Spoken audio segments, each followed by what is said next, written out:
lagging. He's lagging. Man, these guys are making me run to the mic. What's up? What's going on, man? We got a special guest. Dude, there's a lot going on. There's a very special guest. And I know we say that all our guests are special, but this one's extra special. I don't want our past guests to be jealous, but he is extra special. Oh, yeah, man. Mr. Noi, how are you, sir? Good. How are we doing? So, for you guys that don't know who Mr. Noi is, Mr. Noi is the master instructor at GC Krav Maga, and they are located in the city of La Habra. La Habra. I always confuse it with Whittier, and the Close. reason it's close. Yes, Right next door. The reason why I say Whittier is because Whittier is huge, Right. and La Habra is right next to it. And I'm sure you got students from both La Habra, Yeah. Whittier, and what's it? There's another city. La that's, Habra, Whittier, Brea. Okay, there you La go. Mirada area, and as far as Fullerton, I believe. Yeah, Hacienda Heights. Yeah, he's been kicking butt and taking names for the last 15 years, 16 years of training, and he runs a tight ship over there. So without further ado, Mr. Noi. Dude. Hi. I still don't know why I'm here. You know what? The human race still hasn't figured that one out. I haven't figured that out either. But we're here, and we're going to have fun while we're here. Oh, yeah, man. Dude, I got a lot of stories. This is cool. Guy, dude. Yeah. Yeah. This is one of my fun ones right here. Yeah. Able to open up a little bit, talk some crap, maybe. Yeah, sure. I love it, dude. Yeah. So, how I met Noe, we trained together basically. You know, when he came in, got to know him, but I was a smart ass on the mat, like even You were? more. I mean, hey man, I've learned to curtail it at least, but back then I was a smart ass, and then like I had we talk about spirit animals. I had spirit friends, and like all of a sudden he saw me from like across the room and was like, Yeah, you know what? Mr. Noi always had a way of making classes fun.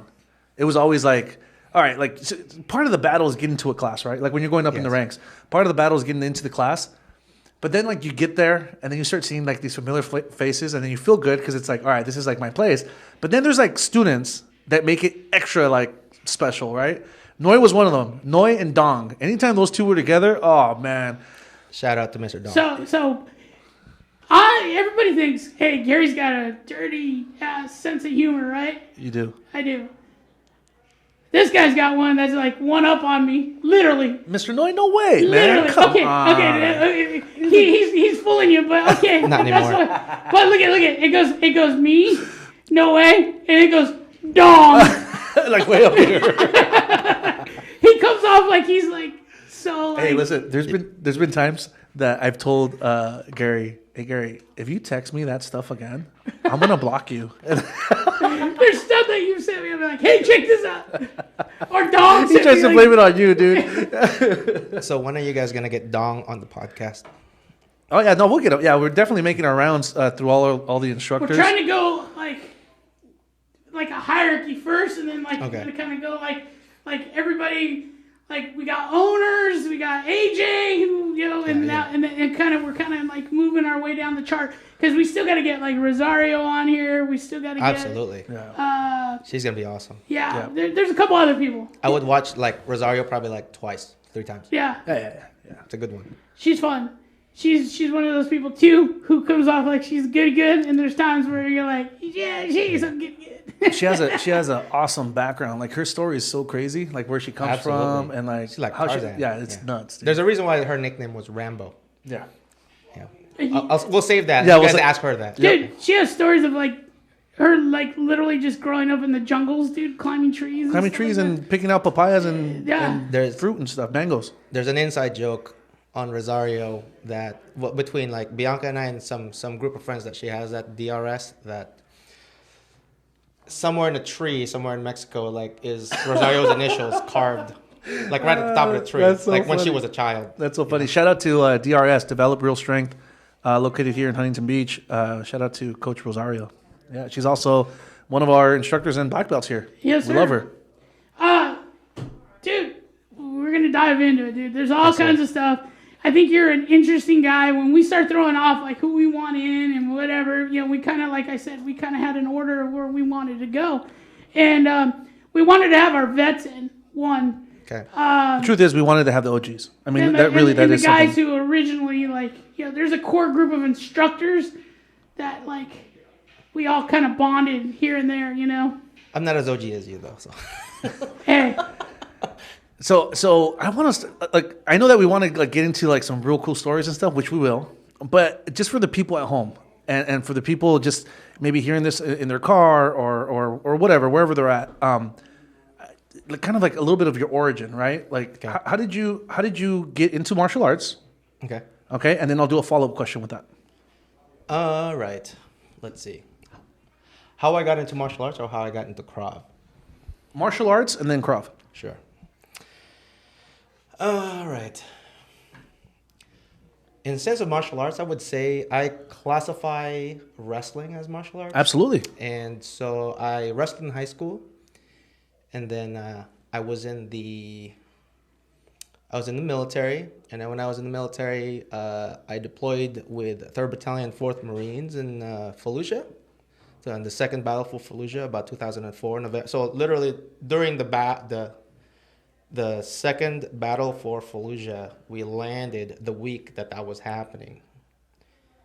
And so I was within the company, and then within that company, we had some Marines. And within our platoon, the guys really just liked McMAP. All right? McMAP is a Marine Corps martial arts program. So I dabbled in it. So it was not exactly sanctioned, but like whatever they were doing, I was doing. Whatever they wanted to do, I did. I like the not exactly sanctioned. it's like, Correct. Well, I mean, like I didn't belt, right? So like every Marine when they get out of boot camp, Got it.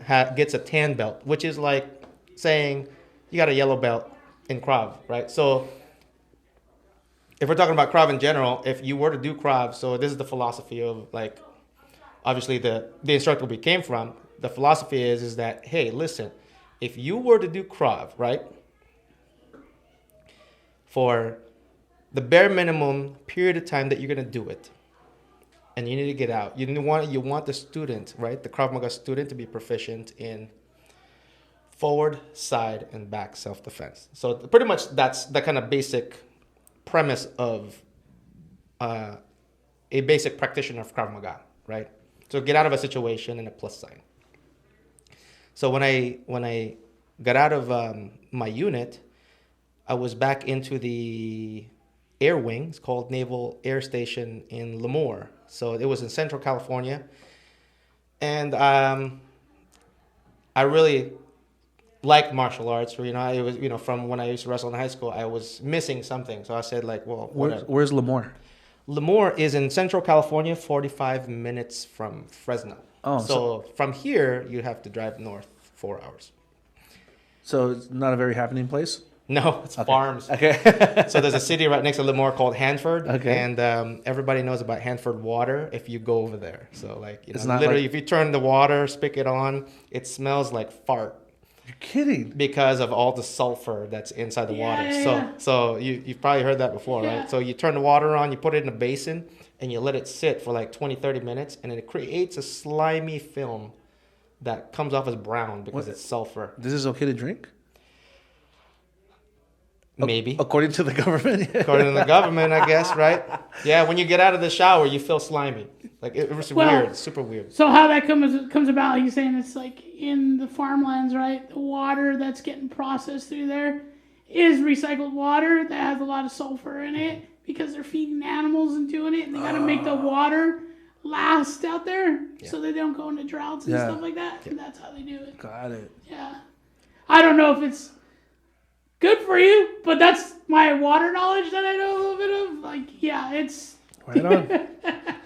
So this awesome place that you were at. Hey, have you ever seen his third eye? There's like an eyeball in my armpit. So when I was in Lemoore, I was working out at the gym one time, and I saw in the basketball courts that there were some people training with mats on. So it piqued my interest. And I was like, hey, what is that? And they're like, it's Army combatives. And I said, oh, man, I did McMAP when I was in Fallujah. Cool. Can I join? And they're like, no. What? So every day I came and sat on the bleachers. These were just, it was just people? Just people, yeah. Oh, okay. So I wore them down because I sat in the bleachers and watched them.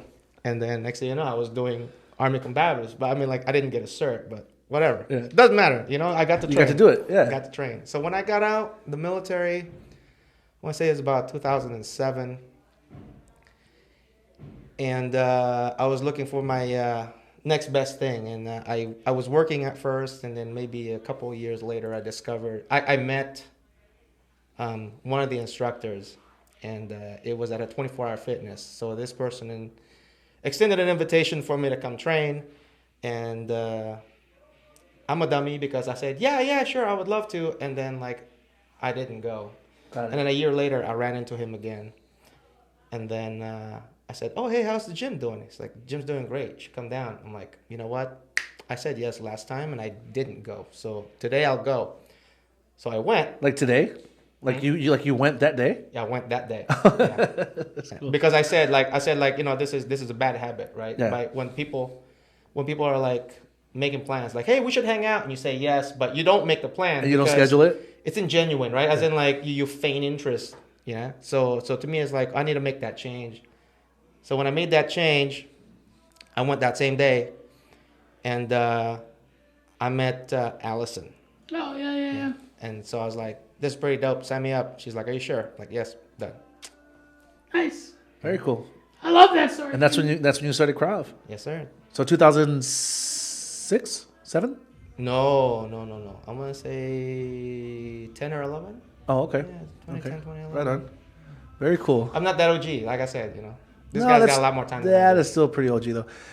You guys, at home, you might hear some like music or like some kicking pads or people punching or screaming out there. There's actual classes going on. Like we said before in our podcast, this is an actual martial arts studio, and there's always stuff going on outside. So if you guys hear that, we're sorry, but it's also kind of cool because it kind of reminds you. Outside. Yeah, yes. It reminds you that that's what we do. You know, that's why we do this. So keep it rugged and raw. Yeah. One of the fun things is like I got to do promos. Like I'm the one who's in charge of promos for this. Dude, I got so much video on you that I have stored.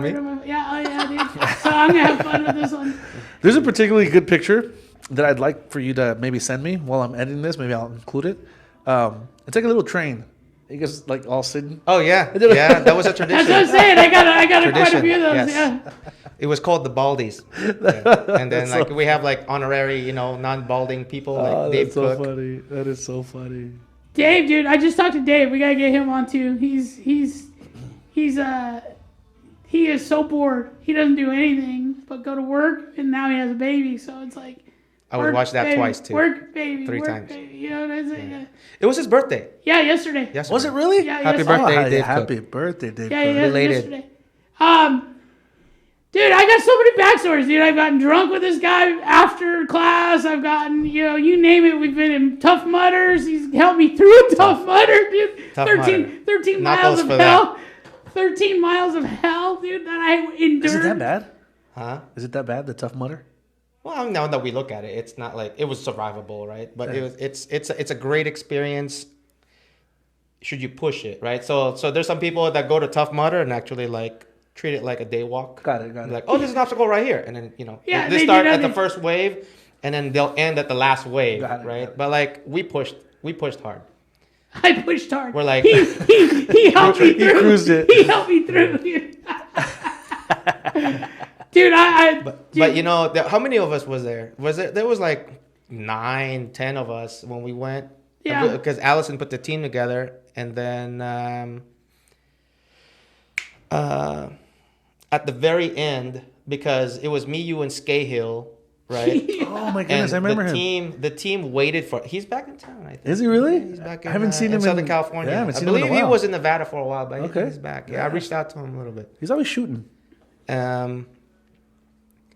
So the team waited for us so we can all go through the electricity together, like at the very last part of the race. It was awesome. Yeah. And then remember the ramp. The ramp was really hard. The ramp was incredibly hard. You ever see a bug hit a windshield? Uh-huh. That's how I hit the ramp.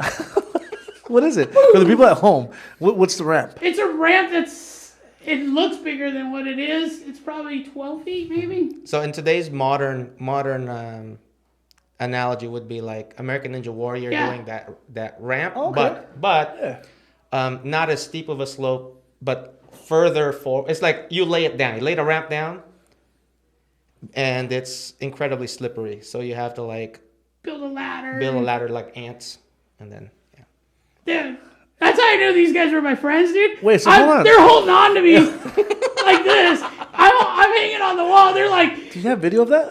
we do. there's pictures on Facebook somewhere. We will pay for video of that. Dude, that was two spots in that damn trail.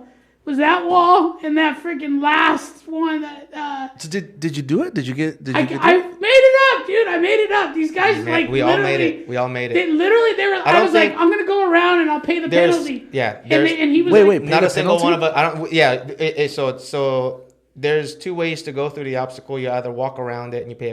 There's a penalty or of something else. something. Right? Yeah, I'm not sure what it is. You got to do something. Or you do the course, right? So for example, like if you really hate being submerged in ice cold water, you don't do the ice bath jump or whatever, and then you have to dive underneath the wall. Then you gotta walk around, and there's a penalty there. Got it. Dude, yeah, I even tried the monkey bars, dude, and I can't hold my weight.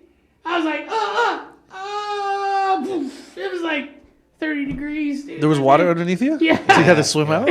Oh, shit.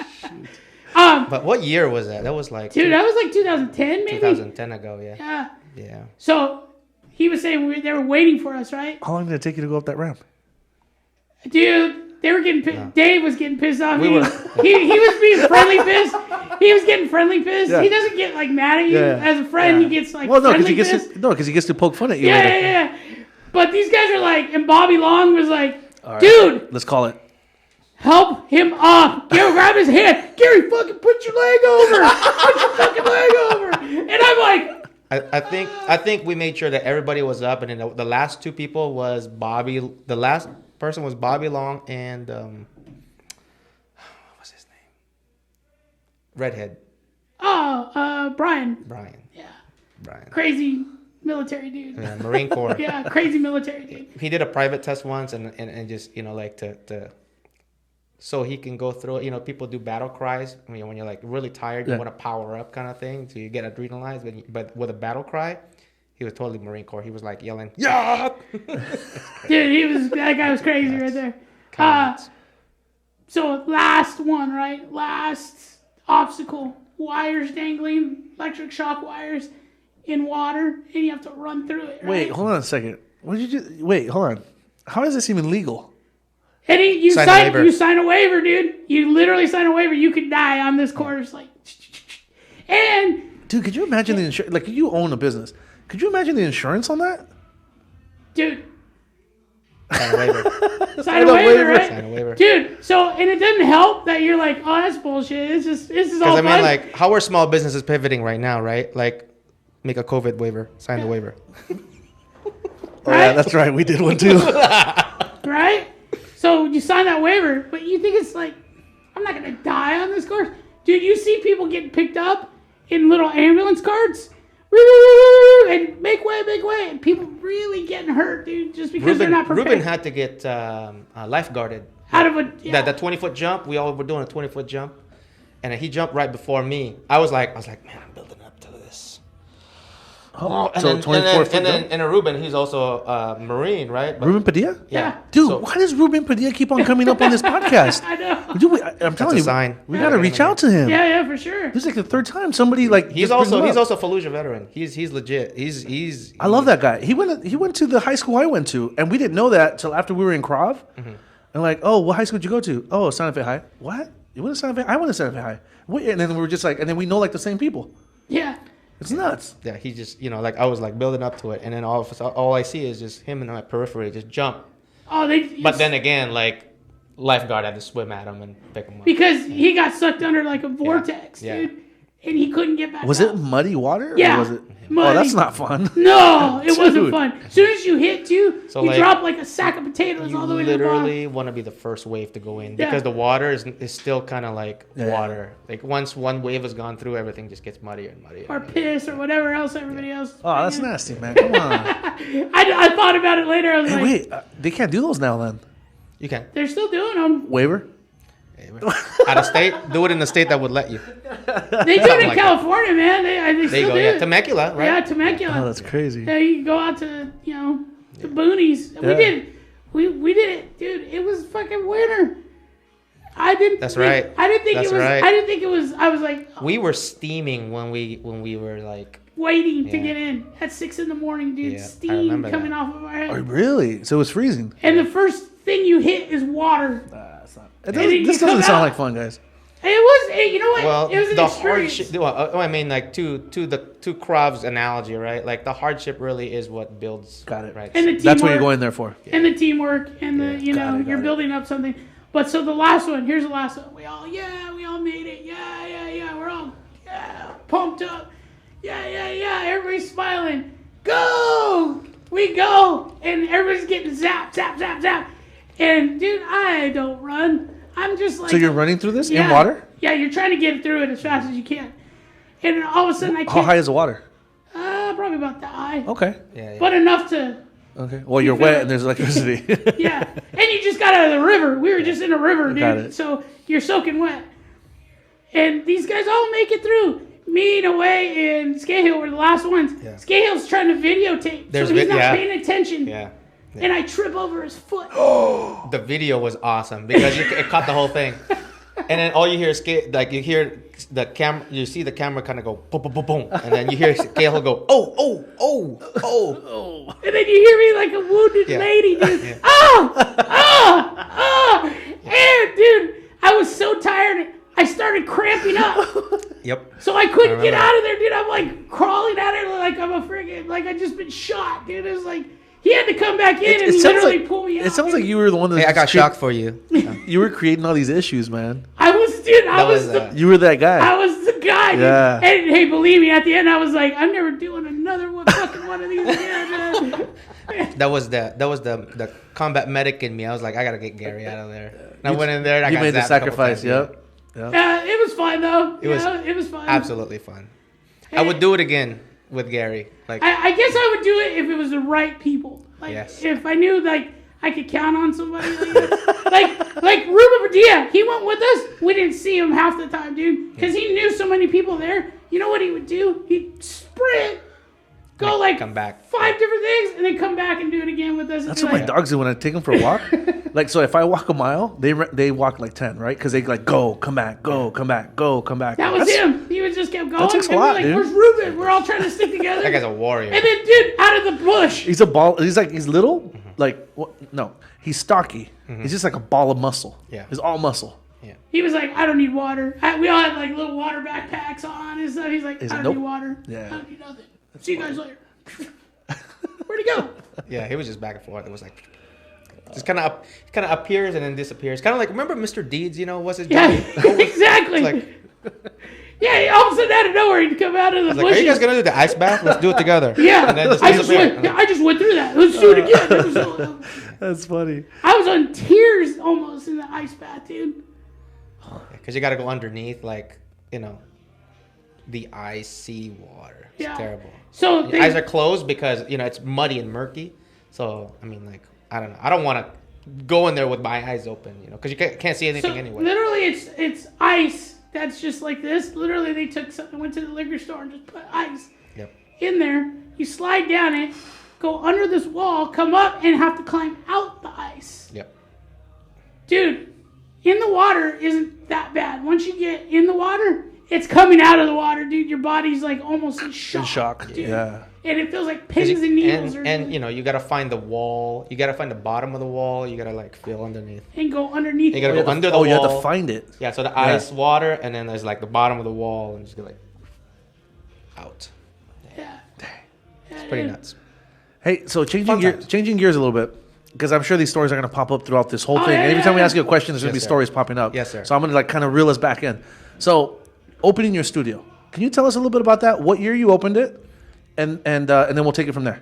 Sure. My studio opened in 2017 of March. So I tried to open it actually like 6 months prior, but you know, the city obviously is going to give you a hard time if you're trying to open. And you know, is it zoned correctly? Is it have you done XYZ parking study and all that? So Yeah. What else? What do you want to know? It was open March 17. It makes it sound so easy. This is like I opened my studio, dude. I'm like, man, our Wait, actually, sorry. I wanted to act. You know, I don't know where I was gonna fit this in, but I wanted to say thanks for putting me on the podcast, and I hope I can represent you guys well. Absolutely, man. Are you kidding me? Yeah. You know what? It was a no-brainer when we were like, all right, who do we want on? And then we just had to figure out a time. We actually had to cancel, what, twice? Twice, yes. Right, for one reason or another. Yeah. But we made it happen. Yeah. And we really wanted to have you here. And that's why when we rescheduled that second time, we're like, all right, this is like, it has to happen. We need to have Noi on here. So, and I really think that, I know you're being a little shy right now, but I really think that people at home listening have so much to learn from you. Because you've shown so many, at least like what I've observed, right, from the many years of knowing you, you've shown so many qualities in your person that so many of us can learn from, right? So one of them was taking a leap of faith and opening your own business, following your passion. Okay. Because before you opened up your own business, you were following something else. You were studying, right? Can you tell us a little bit about that? Sure. Let's see. Full story. Long drawn out story. Okay. However, man, that's perfect. Yes, sir. Okay. Because I remember that time. I remember that time. Yep. I was hustling. Yeah. Feel free to chime in. I was a fresh orange belt when it came up. You know, there was a need for a kids instructor, and I said, yeah, I would love to do it. And so I became a kids instructor first, and I said, man, this is kind of cool, you know. When you get out of the military, you're like, you know, especially having a uniform on, you're like, what am I gonna do next? I really liked what I did. There were some circumstances between my son's mother and I that I was gonna make a decision. Do I stay in the military like I wanted to stay 20 years, or do I wanna show my son that I'm gonna try to be as present as I can. even though we're 12 hours of a drive apart, you know. So I said, like, you know what, I want to be able to be there, right? So I got out of the military. So I took a job through the Soldiers and Sailors Act. To get my old job back. But by the time I went there, you know, the same people, it was a different company already. It was kind of bought out. It was an outsourcing company for a mailroom clerk. So I went to a litigation firm, and the account that I was put in was Pain and Fears in Irvine off of Jamboree. And at the time, it was because I was connected with an old friend from high school. And let's see. So you were coming back from Fallujah? No. I came back from Fallujah in 2005. Like I went 2004 through 2005. Got it. And then I went back to my Mother Command, which is an air wing, and then I served the rest of my time there. Got it. So when it was time to decide what's my next duty if you're going to continue or not, and then you decided to so stay. So it was a rough patch between my son's mother and I, and we decided to separate. Got it. And it doesn't seem like you were so excited to come work at this place that you were talking about. No, not at all. Yeah, it doesn't seem like it. Like I didn't see you light up or anything. No, not at all. I was like, well, I don't know what I'm going to do next. That's why. You know, I really like. But you were just doing it because you obviously you're going to work and you have to work. Yeah. I really like, you know, being in uniform. You know, being a service member. Got it. And so, you know, I decided I would just get a job first, and then from the job I went to school. I said, you know, I was the corpsman, which is the equivalent of a medic, which is medical background, and I had the ethnic prerequisite to become a nurse. Oh yeah, what's that? People, I just watch Joe Coy on Netflix, right? You'll know, right? Hey, shout out to Joe Coy. I spent 10 days in ICU, and every single one of my nurses were Filipino. And there you go. The ladies, like that's a thing. Yeah, it's a real thing. It's a real thing. Yeah. Okay. They were fantastic nurses, man. I loved them to death. They come in and chit chat with me. I was like, hey, and this is like my. Hey, the Filipino culture is very this is, warm, so very this loving. This is my asshole of me. When I was in there, I was like, "Hey, do you know Noe?" No. What? So you just assumed that because they were Filipino, Hey, man, they would know like yeah. all Filipinos know each other? Yeah, that's how it is on that island, dude. Yeah. It's a big island, though. I was a city boy, so I wasn't even close to one island. You know. So let's see, where else? Fast forward, you know, did the nursing program. I was. How did you feel? How did you feel about so you're doing the nursing program? Like, were you into it? Like, you're like, yeah. No, not at all. So No. So you weren't. So I you didn't. weren't going. I was doing okay. You know, I was in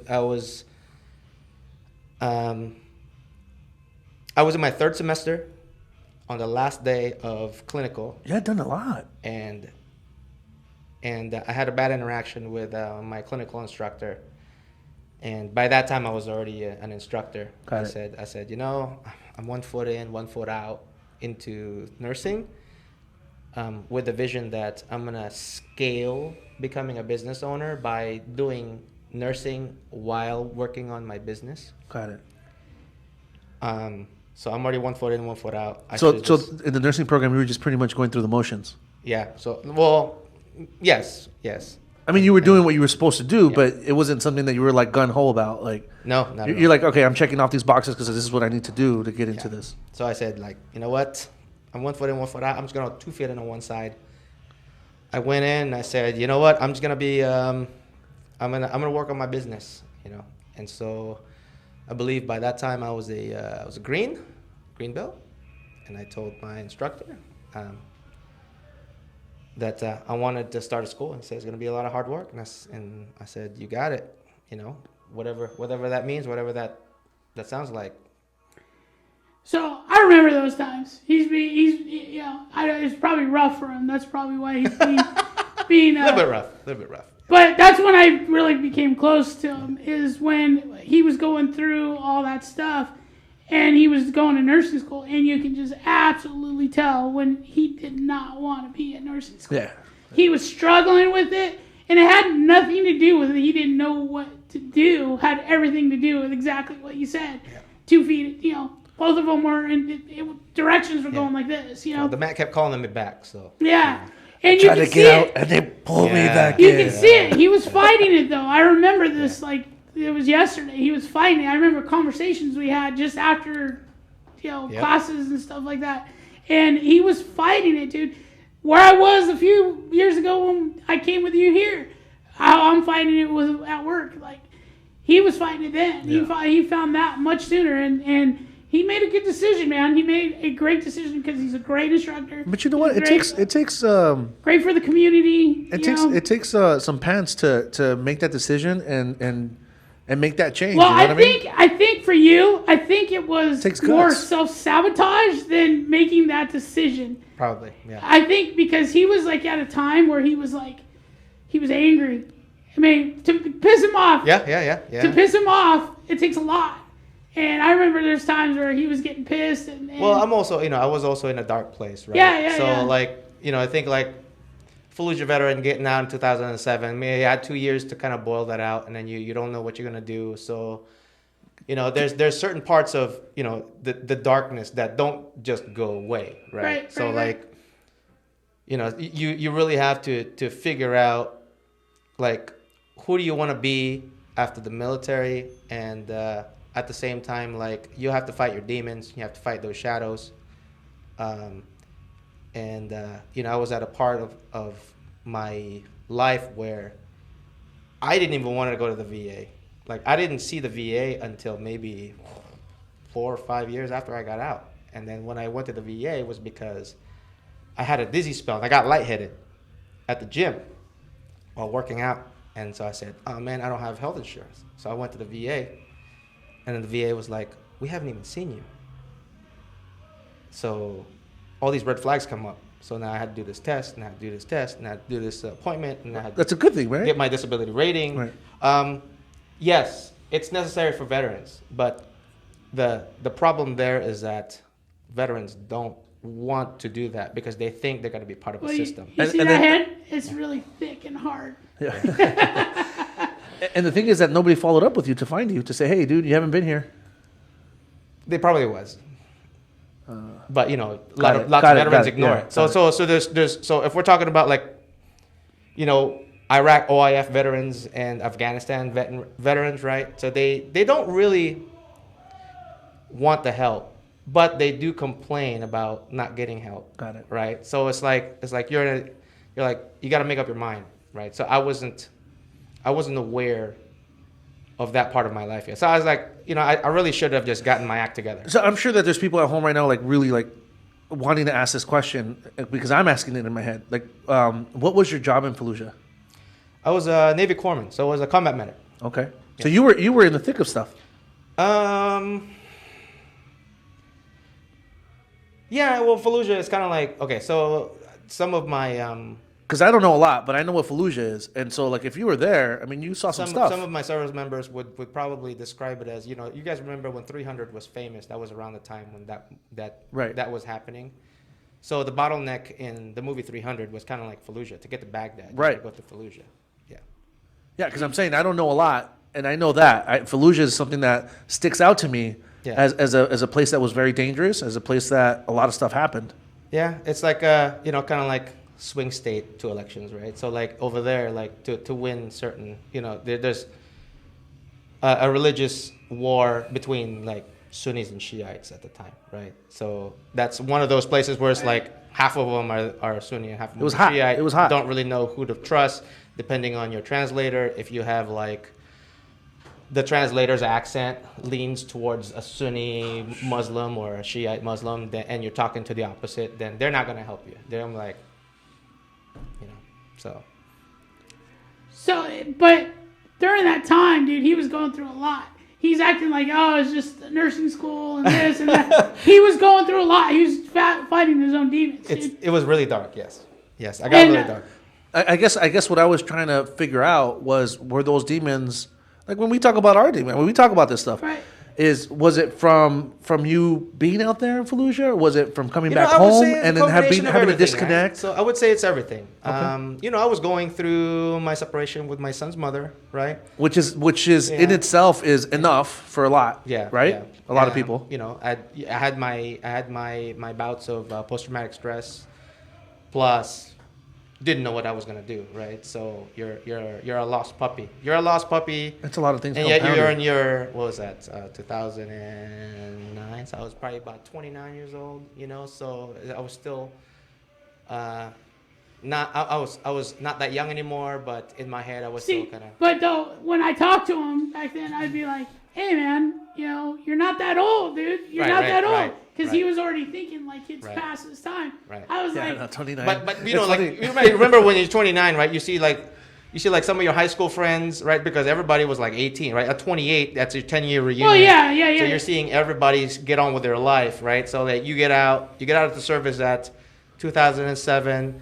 What was that? Like I was a 26-year-old male, and you know, lots of my peers were doing X, Y, Z, and I'm like, wow, man, I got to start over. So it was obviously like a place that you're humbled as a person, right? But like you deny it because you're like, man, I got too much pride because, you know, just another one of those males who like to like to live like a Viking, you know? Hey, nothing wrong with that. Hey, but he was just going through it, and you can see him, and he, you know what?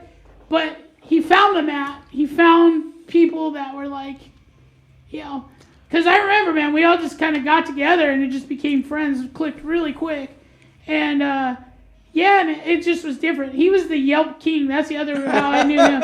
He was the Yelp king, dude. You want to know how to get up on Yelp? Ask this guy. Oh, really? That's so awesome. Yeah. It was a long time ago, yeah. Literally. That was a social output for sure, yeah. Literally the Yelp king, dude. I ain't lying. Well, that was the time when like it first came out, right? And then the creator of Yelp, like originally had intended for that to be a professional recommendation. It's kind of like LinkedIn now. Got it. But it's based off of personal reviews of people of businesses. But the thing that thrived the most were restaurants. So like the creator of Yelp was like, hey, So it turned into something else. turned into like a big party thing. Dude, let's put it this way: if he were doing that now, if Yelp were still sustainable that way, how it was then, he'd be making money off of it, dude. He had so many reviews and stuff. No, I just remember it. But Like, it's true. Well, like at that point, like there's. how I got to This know is gonna him. sound weird and funny, okay? But like at the time, if you have enough reviews and people really like your stuff, right? You're a Yelper. They invite you to become a Yelp Elite, and then you get badges, right? You're like a 2007 badge, 2008, 2009, et cetera, et cetera, et cetera, right? So you've been in Elite for X number. Andrea Ryan, I think, is still in Elite. Wait a Really? minute. Are you the guy that people were scared of when you went to a restaurant? And they're like, Probably. oh my God, this guy's coming Like, in. No, Then no, you- no. I was the entitled Dude, prick. That are you was serious? Like, yeah. Have you seen well, South Park? No, actually, no. I know because I don't write reviews of places I don't like. I've only done that to like 2 or 3. That's right? very But- nice of you. Have you seen the South Park episode where? Oh, man. Come on, Yeah, I'm sure you I've, have. I've probably seen a clip. Yes. Dude, so this is kind of how I took a class and we were in it together. We were having fun, whatever. And I'm like, back then they're like, Yelp us, give us a review. And I go on to Noise thing. I'm like, this dude's like a professional, man. This guy's ringer. So when you make the Elite status because of those badges of Elite, Right. So people look you up in businesses. So I used to get inboxed by businesses and say, hey, read your stuff, really like your stuff. Come Would you down. like come down, write us a review. So I've gone to That's awesome. I've gone to like a bar, like a couple bars. Why don't you do a professional and then blog? It was comped. He does do a blog. Oh, I didn't know this. Well, our business has a blog, but depends. You have to be inspired, and you have to be like. Yeah, of course. so, Yeah. Very cool. I'll pick I didn't it know up this. one. I didn't know I'll this pick it about up you. again one of these Yeah. days. Yeah, I mean, like you just have to be bored enough to write stuff. No, and but it's have the gift of gab, right? Yeah, but it sounds like that's something that you enjoy doing. I mean, especially if you had that much. I did. I mean, I did. I mean, I'm not saying that I'm not gonna do it anymore, but I'm probably gonna, reignite my blog. But now I'm just shifting all that to like my business's blog Yeah. and to my YouTube page, right? So yeah, and this is actually one of those. Like I hate hearing myself on camera. Uh-huh. And- You have a beautiful voice, by the way. It's actually good on here. And I want, I told myself, like I have some videos and I'm, I guess, shy. I'm gun shy, and I want to do more with my page. You know what's funny is that you say that, but because we know him, I mean, we've known you for a long time, and he's the funniest dude. You'll have a blast if you're training with this guy. He just makes everything very really light, and it's very funny, and you're very you're very fast witted, and having conversations with him out when there's no cameras around, it's super easy. And I'm actually surprised how quiet he is right now. Yeah. Oh yeah. No, this is true. This is true. Compared Like, to how you are. I'm gun shy in front of a lens. Yeah. Yes, this is true. Cool. Because Well, we're gonna work it out. We're But gonna I mean, keep like, on grinding so you. you and I both are probably on the same page. We're like, you and I both represent an image in the business, right? So there's certain things that would kind of make us gun shy. If like, let's say, you want to talk about something risky, right? You're less likely to want to talk about it because. Are you kidding me? I got this guy next to me all the time. And that's. Thank you for bringing that up. And that's necessary, right? You need. Okay. Hey, this is me playing with fire, dude. Like a candle. and fire. Listen to him now. Listen to him now. He's gonna switch this up on you. How much did you pay him, man? I Here we don't go. have to. Here we go. That's Here we my go. buddy right there, dude. You know, Wait, what are you guys talking about? He's telling me that you're gonna endorse him right now. So to some of the things that I've learned, right? Like putting my school together. Leaders, right? You're the leader, right? This is your business. This is your business, right? It's our school. And there's leaders are dot connectors, which means if you have a weak spot, you either improve on this facet, right? Or you find the connecting dot, right? In this case, right, we're all fun, right? Especially off camera, we talk a lot more smack, right? Oh, yeah. But like, because you can't do it, like, this is where he comes in. He's he's the Robin to your Batman, right? If that makes any sense. If that makes any Batman, sense. he's Robin. I've actually seen the video of you being Batman. So. But it makes sense, right? It makes sense. Like there's you Robin's search out. Pussy. Robin just You're Carl Jung, and you create all the archetypes of people that would complete Blackbelt Collective. If that makes any sense. So look at there's Rocky and there's Creed. Correct. Creed So you're the Mammoth in Ice Age, and he's Diego, That's right? Right? There you go. There you go. There you go. He's that. What's that? The Ray guy always- Romano. You're Ray Romano, and he's like. I'm Shrek, you're Donkey. That's good. Donkey. That's funny. But no, I mean, but it's, my hat's off to you because you're doing something that you're clearly, like you said, you're shy in front of the camera, but you're doing it, and then that's cool, man. Facing fears, right? Yeah. So thank you for doing that. No, thank you for having me. He's really good on it. He's saying he's afraid or whatever, but he's really good on doing his YouTube videos. Hey, I've seen some of your YouTube videos, and you should give us the link. I got a I'll look funny up the story link for so you. that anybody that clicks on this will find your stuff, because I've learned some really cool, like if you want attention to detail when it comes to technique, this guy's got it. I saw one of your videos. It was like a gun. I believe it was a gun takeaway, a disarm. Yeah. And the way you broke that down was beautifully done, man. Anybody that had no experience would have learned from that.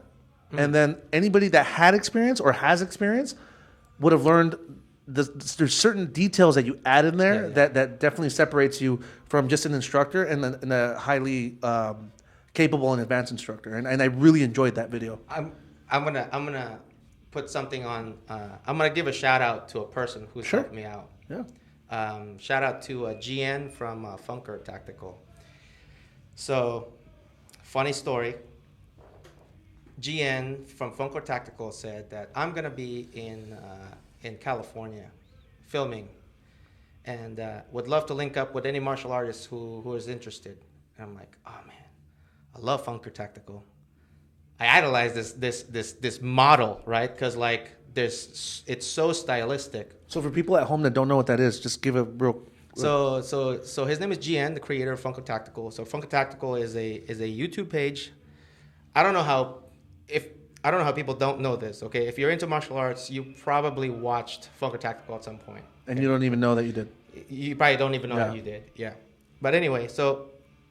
This guy has this unique talent of finding martial artists and making them like legendary. So like Ryan Hoover is one of them, right? He used to work with Ryan Hoover, and Ryan Hoover don't even like to be in camera, right?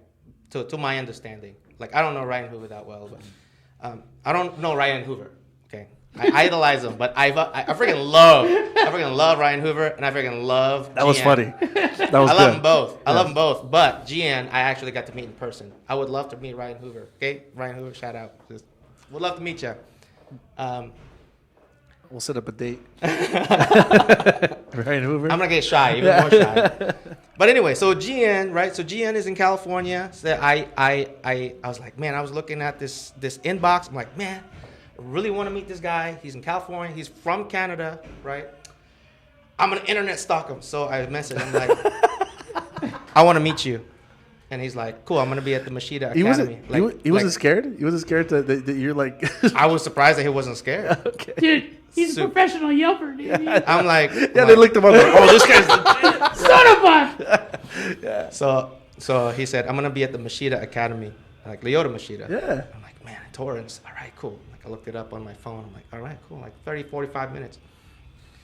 So I go, and he said, I'm going to be there at this time. So I go there, and I get to the Machida Academy. I go to the front desk. I'm like, is there a guy named GN here? He's like, no. What about Paulo? Like, no. I'm like, damn, I think I got catfished. That's funny. That's funny. So I walk out. I walk out and I take a selfie right in front of the logo of the Machida Academy. I'm like, I thought you were gonna be here. It's all good. So I go like, it's all good. And then he's like, be there in 5. I'm like, Oh, wait a minute. this Yeah. is gonna come true. Oh my God, this is awesome.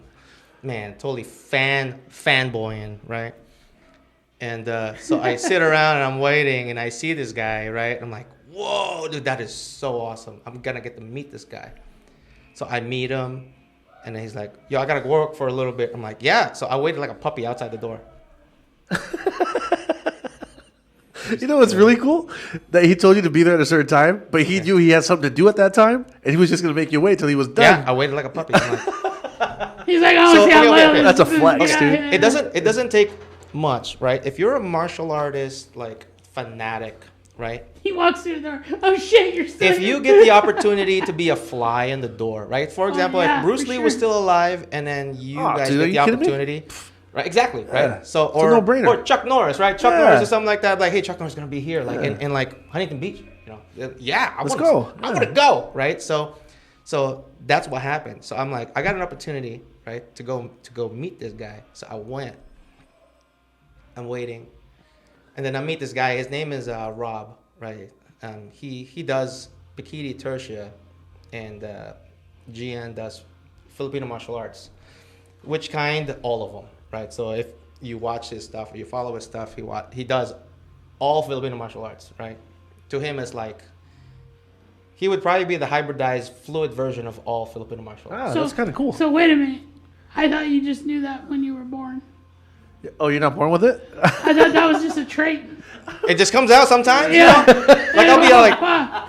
Dude. my genetics will dictate that, right? So my wife was like, man, I'm really having a hard time cutting this sweet potato. I'm like, I got you, honey. Depending on Anyway. your level of fear.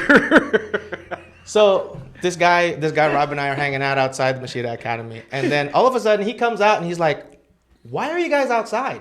And I'm like, we can go inside. So I go in there, right, and I watch Shinzo Machida, and Dang. his name escapes me. He is sponsored by 511. Gosh, I'm gonna hate myself. Sorry, GN, and sorry.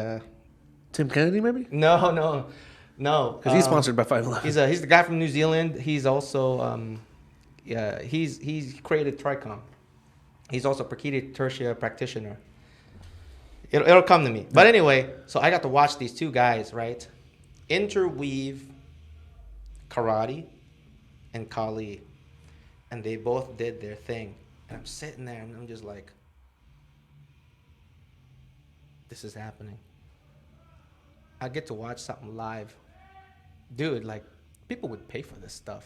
Like, I'm just sitting there. And it was amazing. It was worth every minute. And so, like... Was there more people with you? No, it was just me and Rob. Dang. That's kind of cool. Dude, that's Freaking dope. And that's just because you reached out? Because I had the balls to be a stalker. Yeah. exactly, dude. You just got to do It doesn't that. end there. Okay. I embarrassed myself pretty bad. What'd you do? So a couple days later, I know he was still in town. I said, hey, man, I would love to come see you and keep hanging out with you. Let me know if you're free. Rainy days, okay? Rainy days. GN goes, yo, man, I'm about to go to the airport or whatever, you know. You wanna like hang out before I leave? I'm like, yes. He's all thinking. Is this... Wait, did this really happen, or is this a story? It really did happen. Okay. It really did happen. So I met him out of his hotel room. Whoa. And he was like, sorry, I'm late. I was working on some videos or some admin stuff with like Instructor 0, right? And I'm like, yeah, you got it. No worries, man. I'm just waiting like a puppy again, you know? And so I'm like, hey, we'd love to take you out for like lunch or whatever. So I took him to Din Tai Fung. Yeah, that's an awesome place. Yeah. Yeah, And Stan I never took me there. knew Oh, really? what a Michelin star meant until he's like, hey, this one's got a Michelin star. I'm like, what's a Michelin star? You know? What's a Michelin star? How am I missing this? I was like a 13-year-old girl, dude. I was like just naive, just like, yes. So Michelin star, like if you're in a restaurant business, is like one of the highest awards that you can get. It's like the equivalent of getting like some sort of like commendation from like the government or something if you're in Yeah. a branch of military. Like, but for the restaurant world, It's it's like- like a unicorn. Oh wow. It's like Balenciaga of Yelp, Yep. Yep. There you go. pretty much. Yeah. Right? But anyway, so we go to Din Tai Fung, right? And God, that place is so good. Made my mouth water when you said super it. expensive though, Yeah, because you're like, don't tell my wife that. Oh shit. because he goes like this, man. This is like $25 for this dumpling. Man, this is a little bit expensive. You know, he's like, I've had better. You know, I'm like, yeah, I probably should have just taken you to Little Saigon or something like that. Yeah. But anyway, so this is where I embarrassed myself. But you wanted the date to go well. I wanted to go well. Yeah. And I said, all right, so where's your car? I'm like, it's over here. So I go, and this mall in Torrance was huge, and I can never get good directions. I swear, if I didn't have my phone, if you tell me to head north, No, you wouldn't. if you tell me head north in the 405, I end up in San Diego. Let's put it that way. So That's fun. I lose my way. There's a military guy who can't go north or south. When I did field medic training, we had to do land navigation. I failed that. So it's all good. Nobody's perfect. So we both get lost, and I'm just like, yo, I'm so sorry. He's like, it's all good, bro. It's all good. I feel bad because like he's lugging his backpack full of like his thousands of dollars of equipment, right? And I'm like, oh, sorry, bro. I don't know where we are. But anyway, we legit end up at the right where my car is, and I drive him to the airport or whatever. And he got home. He's still making videos, so he got home. I know that. Story ends. Oh, Did you make a connection though? Did he? No, after that, you think he's gonna want to hang out with okay, him? So this is where I come back. So to that, I have to thank him for how I create videos, because he is the kind of guy that would give you knowledge, right? For free, and it's thankless effort. So it's kind of like you have an instructor, right? You have different kinds of instructors, right? You got some really, really gnarly instructors that think knowledge is intellectual property that I can't share, right? And yeah, it's mine. No, right? it's mine. It's mine. I own martial arts. I own I own all martial arts, right? So like I'm gonna brand it like you know. So but you know, to that point, right? So there's people who are like that, right? But then there's people who are like, hey, you know what? Best practice dictates that this is the answer. So he is that guy, as in like best practice. Like, yo, you want your martial arts school to thrive? Here's something I learned. Here we go. Like, you got, so he said, you got like 10 minutes? I'm like, For you? I got to hang out with you on like FaceTime? Yes. And so It's not creepy at all. not at all. So not FaceTime, Facebook Messenger. Okay. I get on Facebook Messenger with this guy. He's like, check it out. So there's 4 things you need to know about content creation. So he taught me about like, you know, rules of thirds and directional space, head space, and all that stuff. And the one thing, right? I'm like, oh man, this is awesome. So that's the answer. Yeah. That's the 20-minute answer to my YouTube video. Thank you, Gian. Funny thing is he's got him on Messenger and stuff, and he's got his boys watching. He's like, watch this guy, I'm gonna treat him like a little bitch. Watch. Hey, wait there for a second. Mute it. Watch. And they're just like, ah! Yeah, all right. Probably laughing at me. And to me, I'm just like this, like, yeah, I don't care, man. Yeah. You're still giving me knowledge. Hey, free knowledge is free knowledge, right? He's like, I gotta give him something. Tell me, okay, You I'll guys tell him remember that. like the old meme of like the really old guy who looks like why is Gary so mean? he's addicted to drugs, but like he has a T-shirt that says like, I'm not. It's very politically incorrect. I'm not gay, but $20 is $20. Like it's an old meme, very old meme. Exactly. But to me, right? So I mean, like the contrast there is knowledge is power, and knowledge is knowledge. So how you get that knowledge? That's the way. You know what? So, hey man, my first experience with Zoom is with this guy. So, Thank you for showing up to my Zoom with a Jesus background. Oh my gosh, dude! He told me Wait, about wait, that. wait, wait. Let's With talk about that. With a Jesus background around some very conservative people in my school.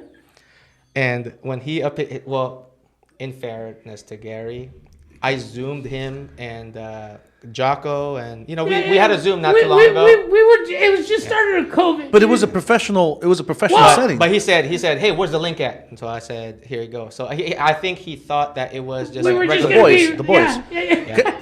Give us a. Come on, you got to give us that Dude, story. so I'm at home, and he's like, well, come on, I got a class, and then come on after. So I'm thinking, this must be after. He sent me the link.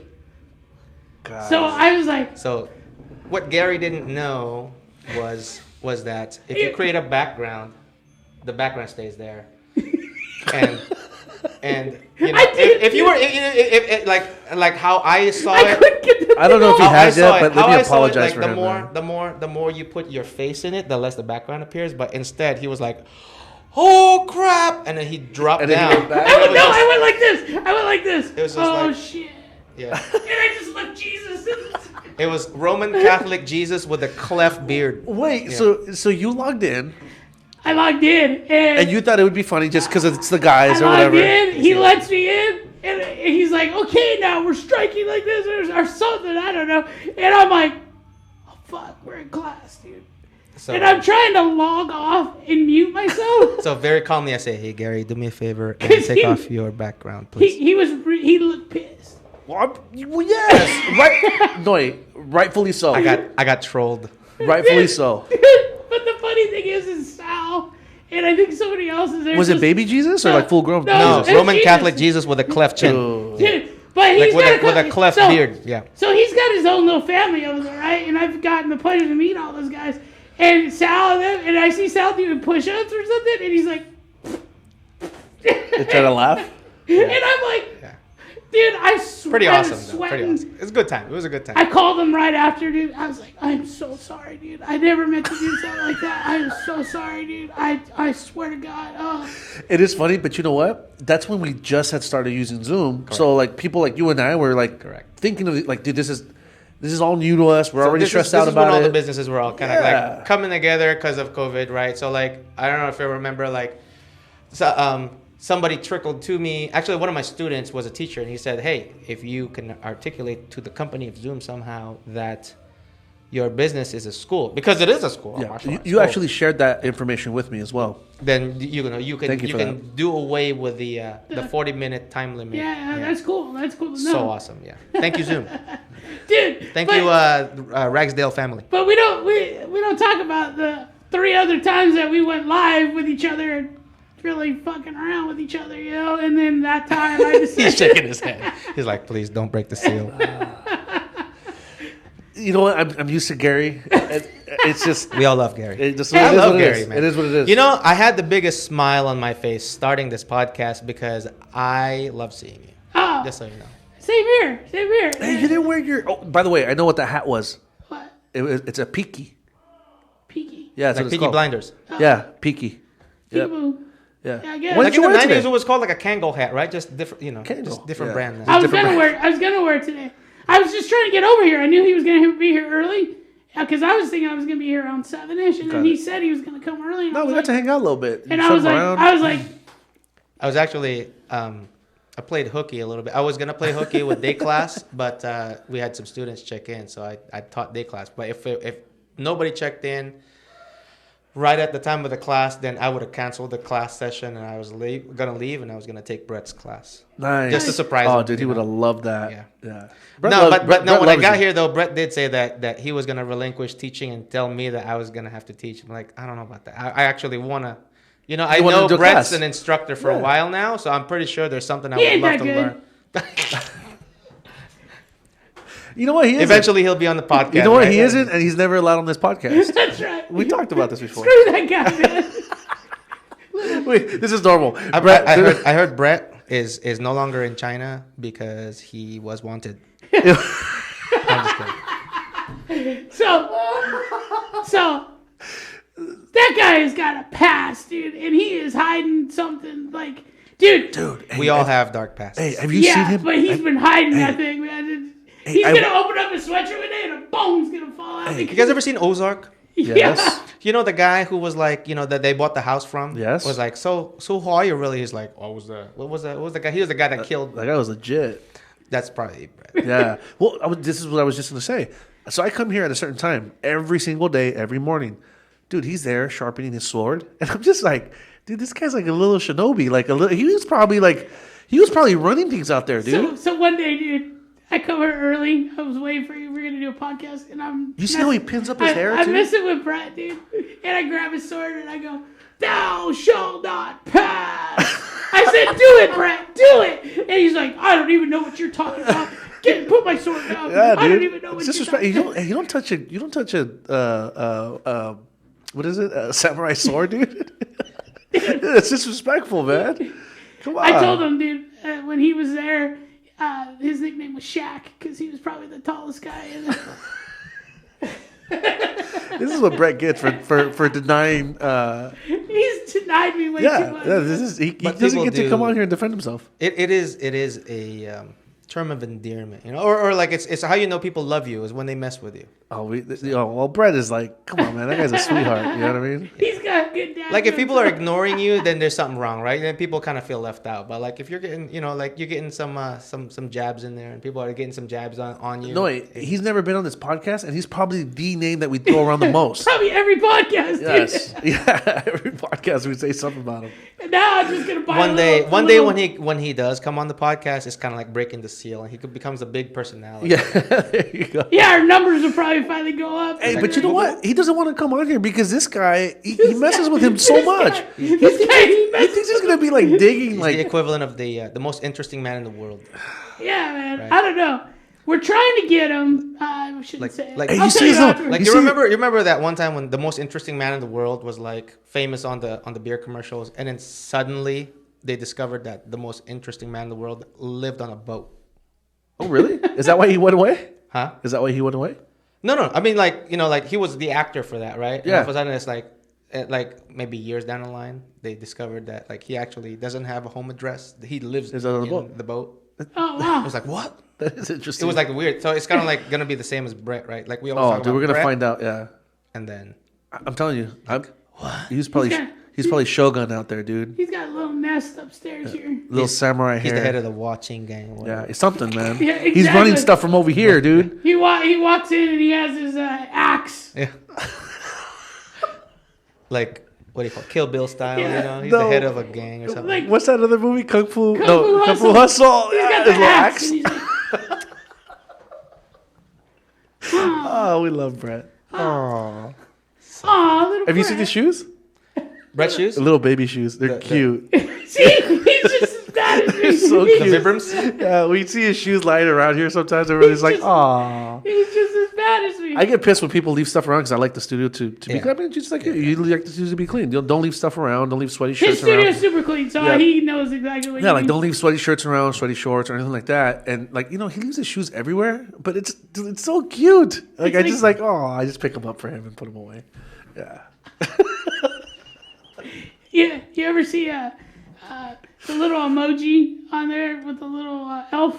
Type in elf, Brett comes up. I'm gonna tell him you're saying all this. He's gonna punch I you, dude. text him all He the time. with probably that. watches every single episode. He's You guys just don't know. I know we don't know. It's just building up, He likes to throw daggers, dude. He told us one day, he's like, I don't know why you're going in there. Nobody listens to Hey, you. I have this. he did say that. He goes, dude, you wasted all this money. He's like, Finally, yeah. Brett's punching back. Yeah. No, he's like, you guys spent all this money on this studio. He's like, no one's even listening to you. He's like, all these ratings is because Gary and Abel keep on listening to their own podcast. Hey, That's messed up. I said, at least we're trying. Hey, so switching gears a little bit, with your school, are you guys so we just did a testing cycle right before this second kind of closure. Yeah. How are you handling that? Handling what? Like Test the cycle? test, yeah, like a test cycle, or are you just waiting it out? It's a good question. So we Because divided. there's no right answers, right? I mean, Correct. we're all trying to figure this out right now. So I mean, like, okay, so because not everybody knows, right? So Well, if we can't talk about it, we can't talk about no, it. a Krav cycle, right? So when we Oh, test, I see what you're saying. a Krav cycle when you test is like the whole school pretty much tests, correct? Yeah. So which is very non-COVID kosher. So what we did was we, thankfully we had a smaller number of people testing, but if you put together every single belt, then it would be a large group. So what we did was we divided the whole month of testing month into belts. So like the first Friday was a level. This next Friday was a level. The next Friday was. That's a good so. one. Oh, that's smart. Yeah, Yeah, that's a and good then way and to then do the other thing also that we did here was like siblings or husband and wife. Absolutely. It's just like a no-brainer. Like they're already living with each other, they can work with each other. Correct. But see, these are the things that push us to have to figure things out, right? Absolutely. And you have to find the best answer. It's healthy, right? It's healthy for people to actually like experience that, because I mean, like, you never know, right? If let's say COVID does die out or some kind of new norm occurs that we return to normal, right? And then, I don't know, COVID 2.0 comes in, right? Then we have an idea of what we're going to do. And part of that with, I guess, what we're doing is that thankfully a lot of our students are family. So it was easy to partner people, one. And then the single paying members fall into a category that would be like quarantine, right? So like let's say we're 3 single paying members, then we are only really training with the 3 of us. Yeah, you're assigned to that. There's other like people who are similar belt ranking that would train with each other, and the best way to do that would be to kind of find, in, let's say, wrestling sense, find a weight class, right? Same build, same people, right, would train together, right? So I wouldn't like put somebody who's like 80 pounds with like the 230-pound person. Right. Yeah.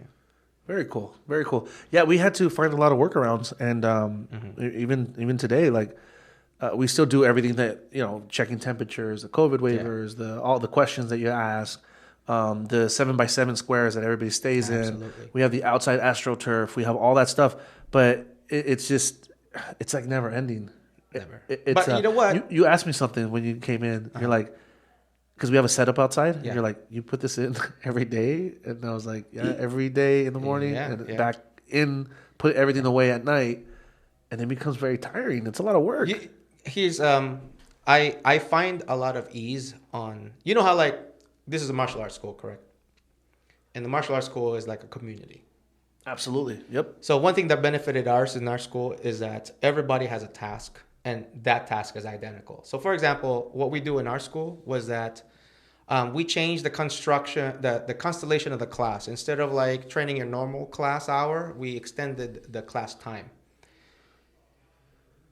The first part of the class, everybody is mandated to clean.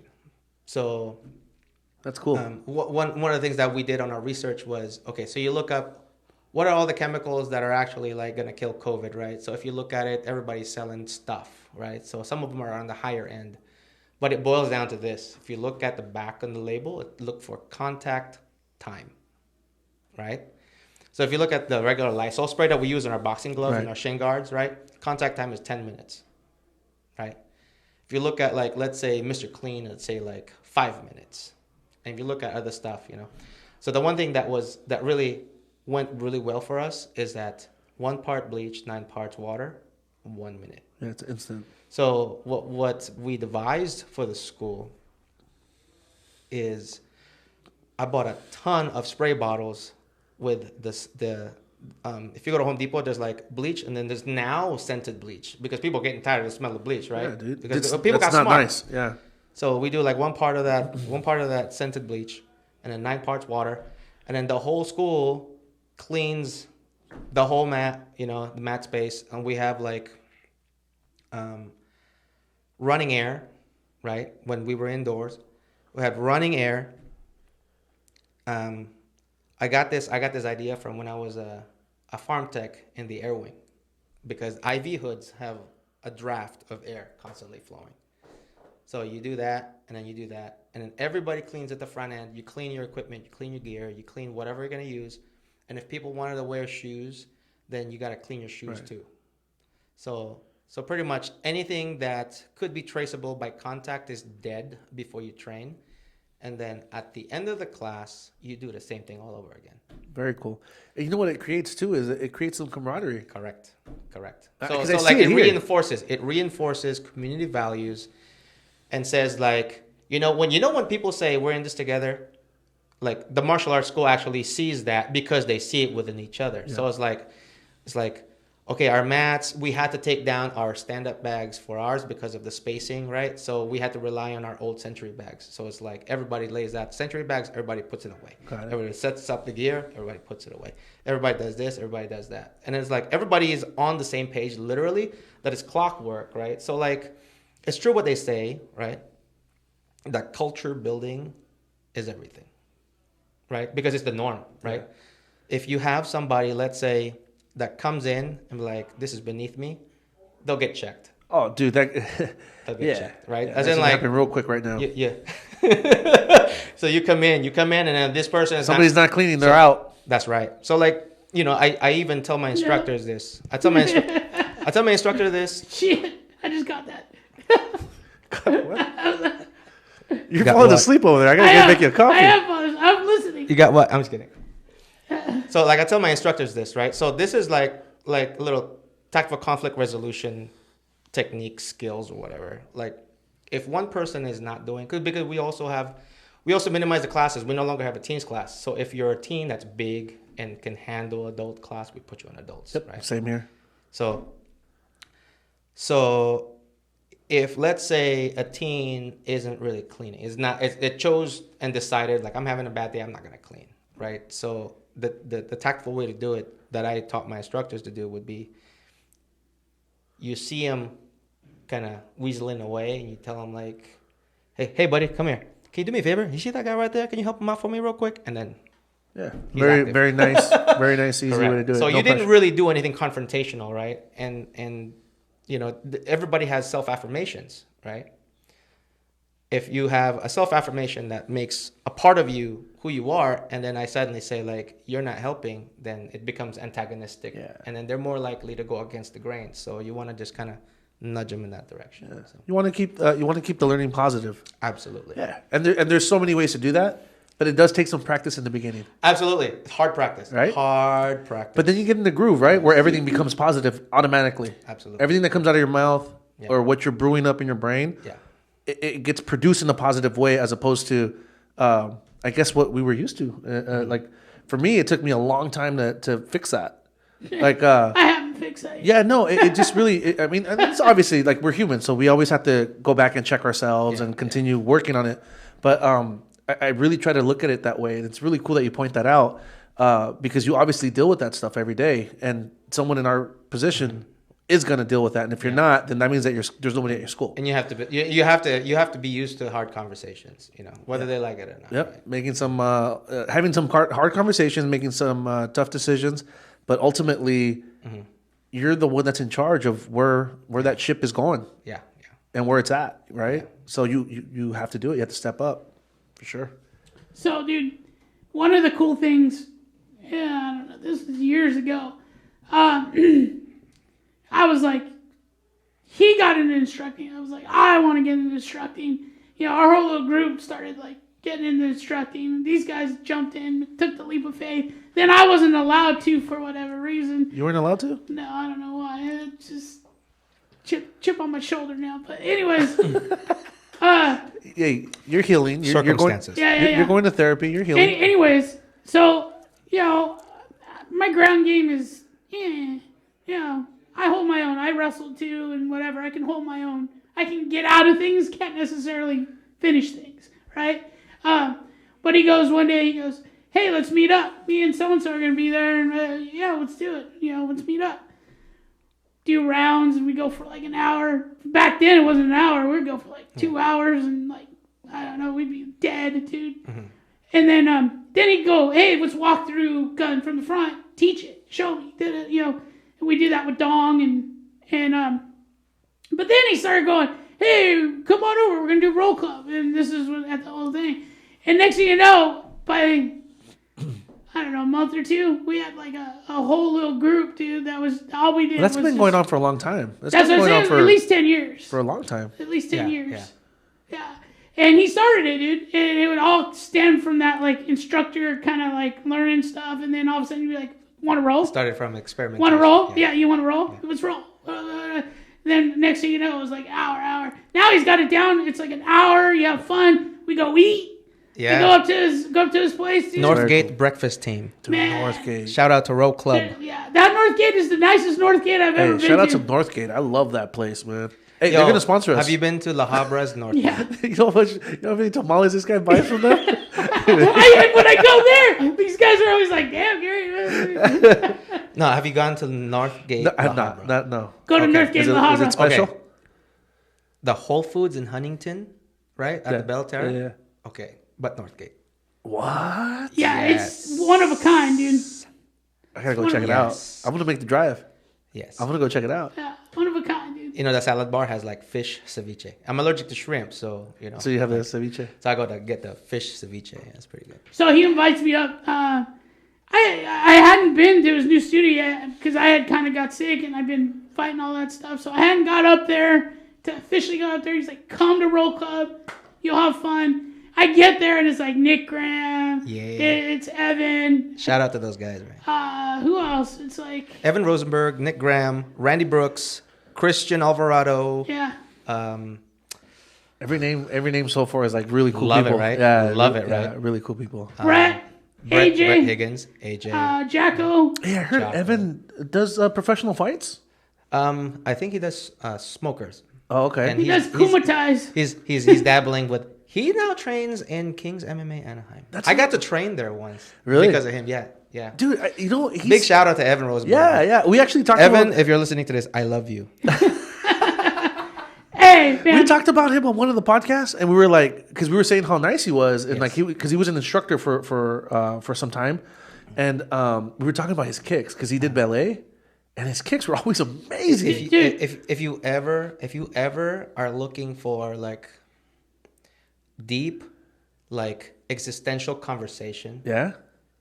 That's he's smart. very good. Yeah. Yeah. Like That's our Fridays, dude. so we have, since we haven't really been rolling, like sometimes we'd meet up at my house and then we'd have breakfast together. You know, that's I cook cool. breakfast and stuff. He invites me to go hike, but I am shaped like a refrigerator with bad knees and bad ankles now. So I kind of like inside the fence, it's like, hey, I'm gonna go hike. It's an easy hike. I'm like, yeah, one day. Yeah.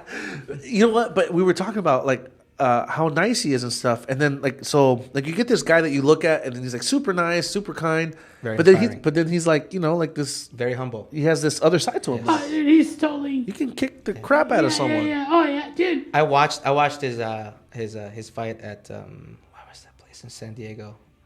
It's like Boxing Works. It's a Boxing Works affiliate, I think. Yeah. Man, he is good. Yeah.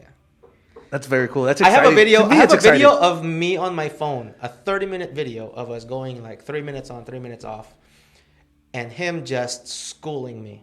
And I said, like, I haven't been affiliated in a really long time, right? So like about 2017 going into 18 is when I became my own school, my own branch, right? And so, when you go through like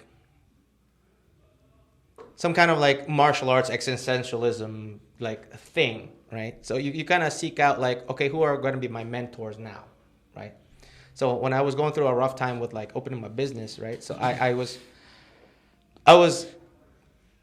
blessed to have fallen, like for people like Jocko and Jerry.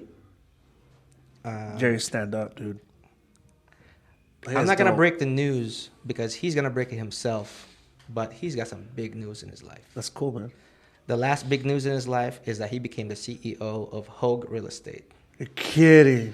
But there's bigger news. That's so dope. I'm that gonna guy's let awesome. him. I'm gonna let him absolutely. open that seal. But anyway, so Jerry and Jocko helped me out with my with big business decisions. Going into like my first 2 years of my school. Both really smart And then guys. I'm like, where am I going to continue my education? And Evan just showed up to my studio one night, Not kidding. Like it was a Wednesday night.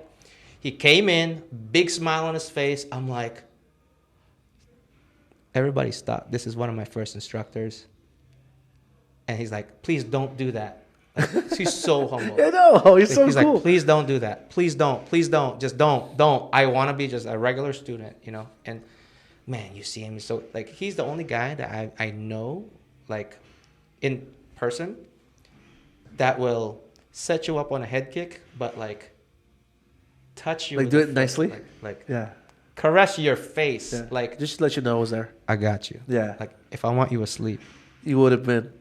Dude, That's so awesome. I got to train. I have gotten to train with him a bunch of times, but to say he's one of my friends too is like, yeah, because I see him the same way. Yeah. Wednesday nights, that's Beach City's Krav Maga, Beach Boulevard, 7 o'clock.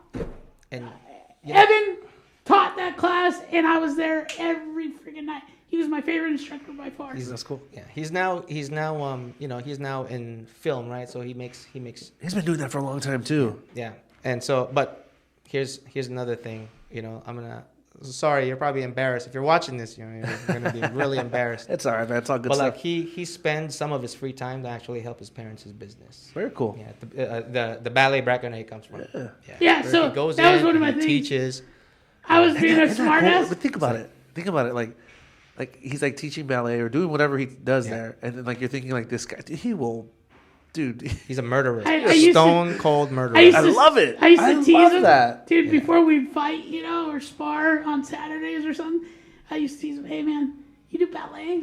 Oh, man, what gender are you? Right Like, in your mouth. oh, dude, he just whoop all over. But I used to love teasing Stone him. cold murderer. Yeah, I used so to cool. love It's teasing like him. you never, do you remember there was a video one time of Lyoto Machida cleaning the floors of his parents' dojo? Yeah, yeah, And he's already a professional fighter. yeah. That's how I look at Evan. That's cool. He is like nothing is beneath him that he is. It's a good example to have at your school for Absolutely. sure. Yes, great to model behavior from. And before COVID, I want to say like every time I had a test cycle that required people who can carry some bunch of tired Krav Maga practitioners who've been fighting for like 7 hours and suddenly need to fight in their fight cauldron. He's there and he knows how to like carry a person through that kind of adversity without like and make him feel like, oh man, I Without just Smashing them like a without bug. yeah. We all know how that is. I mean, Yes. But that's what builds camaraderie, right? Yeah, so, dude, one of the times, one of my tests, rolling, this guy would not get off me, kept tapping me out. Beach Boulevard and Warner. Yeah, kept tapping me out. Had me, I don't know how he had me, but he was like, I don't know. I'm not proud of this, but get to the point. Yeah, you old checked me. I literally stuck my thumb as far as I could right up that culo, dude, and just Yep. saw him jump like a cat. I was like, oh, that does work. Yep. I was like, that does work. Definitely.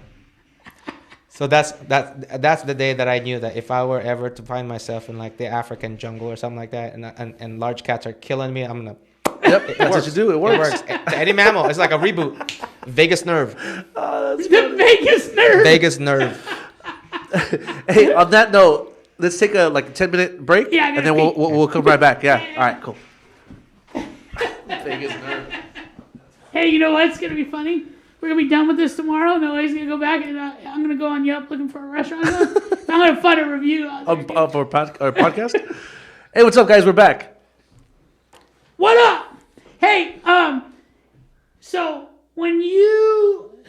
so you opened up. What made you decide GC Krav Maga? I know why, but I just want to Why GC? Pump up the studios a little bit. Point of origin. So I was pretty inspired with the old name of you guys remember beach cities, right? Right. So the namesake. I don't know if you guys remember know the namesake behind that. So, Bo was driving home on 91. I guess he saw beach cities, and that's why he wanted to name it. But because he wanted to appeal to a region. So, GC.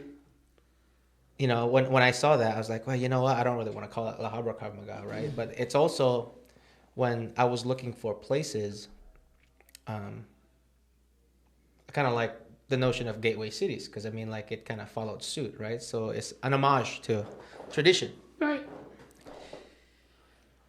And then the original place that I was actually going to open my school turned out to be not the option for me. And then I found something different. And then when I found this one, is literally a street light away from Whittier. So, which means, gateway city is the gateway to Orange County and Los Angeles. And I was pretty proud of that moment. I was like, hey, you know what? This is, taken in literal terms. It came together. So, yeah, you cross the street, you're in Los Angeles, but, you stay on your side of the street, you're in Orange County, so it's kind of cool. Yeah. Literally, dude, I was trying, I don't know, was it a year ago? Probably more than a year ago. Before we decided to come here, I had a couple job offers out in, one was LA Sanitation District, and one was Whittier. Couldn't get either job. But if I had done that, I probably would have been teaching over there that past year, because literally going right over the hill is where the LA Sanitation District is. Hey, maybe you guys would have had a podcast going, and I Yeah. would have been your guest. I was going to say that. I was going to say that. That would have been funny. You would have been Donkey, and It would have been like Shrek. It would have been like a different dimension. That would have been cool, man. Right, that's what I'm saying. It's like, wow, man, things just like, just weird. Anyways, yeah, have you guys? Okay, so I was telling him earlier, one of the first things that I ever did. That's what happens when you get fresh air. You see? Yeah, exactly. So, literally, when we would train, he would always put on all these inspirational tracks. Like, I'd be like, "Damn, dude, Yeah. come on, man." That was my Back jam. then, I wasn't into that. Right now, I'm like my into jam. that, like Yeah. into that whole vibe, you know. But it was like talking. Yeah, no, it was like So- inspirational quotes. It Yeah. was like quotes, movie quotes. Like the Tom Bilyeu stuff. Yeah.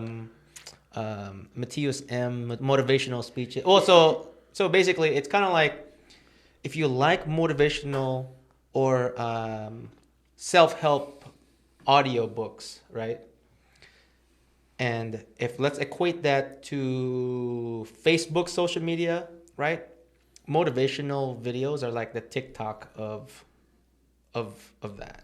Got it. So it's kind of Yeah. like they'll get like Les Brown or somebody comparable, and they'll put like movie audio on it that just kind of peaks and. So he kind of got me kinda- into that, like, and so this last year, I've been like struggling, depression, doing all kinds of stuff, going into therapy. He said, make a list of things that you're gonna do. All right, I'll make a list, whatever. I'll read more. Your therapist made you make a list? Yeah. I'll read more. I just here you go. I'm not gonna really do it. There you go. Till he finally started digging deep and like, how come you wouldn't really do it? How come, that type of crap. And all of a sudden he's like, you should like, listen to this stuff while you're training. And I'm like, son of a bitch, man. No way got that. He was doing that Yeah. way back when. This guy talked to Noi. Yeah, exactly. I was like, man, what the hell? I'm not kidding you, man. And- like, it's small or large increments, right? So like, there's a progression of like when I used to love doing that, and I was like, I need more of it, and then I got into like podcasts by Michael Gervais, right? I don't know if you guys ever heard of Michael Gervais. He runs a podcast. If you hear this, Michael, I fucking love you too. You're going to be having a lot of He dates is a coming up. sports performance psychologist, and he co-created with Pete Carroll Compete to Create. Oh, nice. So I listen to his podcast. He brings on like legit like athletes, like the top, like of the top cream of the crop athletes. And he works with them. But when he puts them on the show, they talk about like, it seems to be a pattern, right? Adversity, right? So the pattern is adversity. So the adversity that someone has to go through to become who they are. Right. So he starts off the podcast usually like, let's get a background, so how did you grow up? What happened? This and that, and that, So, and then they start talking about like, so it segues into like the hardest parts of their life. And he says, so tell me about this hard part of your life. What did you see and how did you overcome it? And then I start talking about it. And it really, it's the bomb. Some of those episodes are like 2 hours long, and I recently, it's so funny you brought this up because I dropped the ball on all that. I stopped listening to podcasts, and you kind of, all this pivoting on COVID has gotten me in a slump a little bit, right? But like, you go into a fog and you just kind of go by the motions, and and so I told myself about yesterday or 2 days ago, like, I need to start doing this again. So I started picking up new stuff, and yeah, I'm back on it. So I listened to a Michael Gervais podcast today, coincidentally to what you were saying. But if you can't handle like a 2-hour podcast of that, it's kind of like I said, right? So you go to the TikTok version of it, which is like, so you get these excerpts. like 3 or 4 minutes of motivation, and then you'll see that the caption of the video will be like courage or like grit, Don't take a dump in the woods. and it's so good. It's so good to work out too. So I don't know why it just resonated with me right now. You said something like, tell me about this hard part of your life, and both you and I went through something very, very similar. And we don't have to go into details, but how amazing is it that both you and I are sitting next to each other, and I feel so much love for you and so much respect, and I just it's about to get serious. Yeah, no, I'm just thankful to have you here, man, because this is just good for all of us, man. There's a group of us that love each other a lot and that respect each other a lot, and I know it's going to do a lot for all of us. But I would venture to guess your story is pretty similar too. It's surprisingly similar. Okay. Yeah. So, and I'm still going through it now. I mean, there's still a lot of things that I have to ignore, and a lot of things that I just have to remind myself and the team that we just keep our head down, don't say a word, just work. Absolutely. Our work will show what we're about in the long run. Yeah. My dad would always tell me, and he says it till today, el tiempo da la razón. Time will give the reason. Yeah. And that's all we can do is continue doing what we're doing, continue building these bridges, continue tapping into who we really are and what Gary and I really do and are good at. We might suck at everything, but we are good at building bridges, because I think that people see that there's sincerity in what we're trying to do. Yeah. And I feel like you don't only see that, but you could feel that. And like I said, like right before talking about this, like I needed you to know how thankful I am, for forgiving any trespass, in the past. We've spoken privately about this. Right. Yeah. Was the first thing. And secondly, that you allowed yourself and allowed us a green light, to a cool future. Absolutely. Yeah. It's really cool. It's the way I see it, we all have roles as school owners. Regardless of, the family tree, right? So the Krav Maga family tree, I would equate it to any and other and all martial arts disciplines. This kind of politicking occurs, right? So that's why there's a term. That's why there's a loyalty and lineage. We've actually talked about in other podcasts about like that. It's not just in Krav Maga. Absolutely. It's in everything else. Jiu-jitsu, judo, karate, all kinds of stuff. Obviously, as school owners, we have the duty and due diligence to set an example. Right? Absolutely.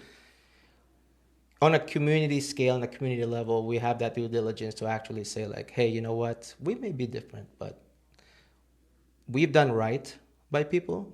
And these people love us. And so if the same people, I've had numerous conversations, right, with so many Blackbelt Collective students here that would say like, yo, you and Abel need to talk, right? And because we own the school, right, not just because we own the school, by default, there was a saying that I heard in a song a long time ago. It's heavy is the head that wears the crown. So if we were to become human and to hold on to these grudges, there's going to come a point where the people that love us will let go because like, man, I really tried. I really want. Like, we spoke, I want to say, when was this? December? November. I don't remember the date. So when we had our private conversation, right? I have ADHD, dude. I'm like a goldfish. So when we spoke, it was to me, you know, my rationale was it was time that I actually, you know, confront my demons, as in like, you know, I can't hide from it, and I'd like to what I told you, right? Like there's so many people that you do right by, right? Like people like Gary and Abel, our master instructor Stan, right?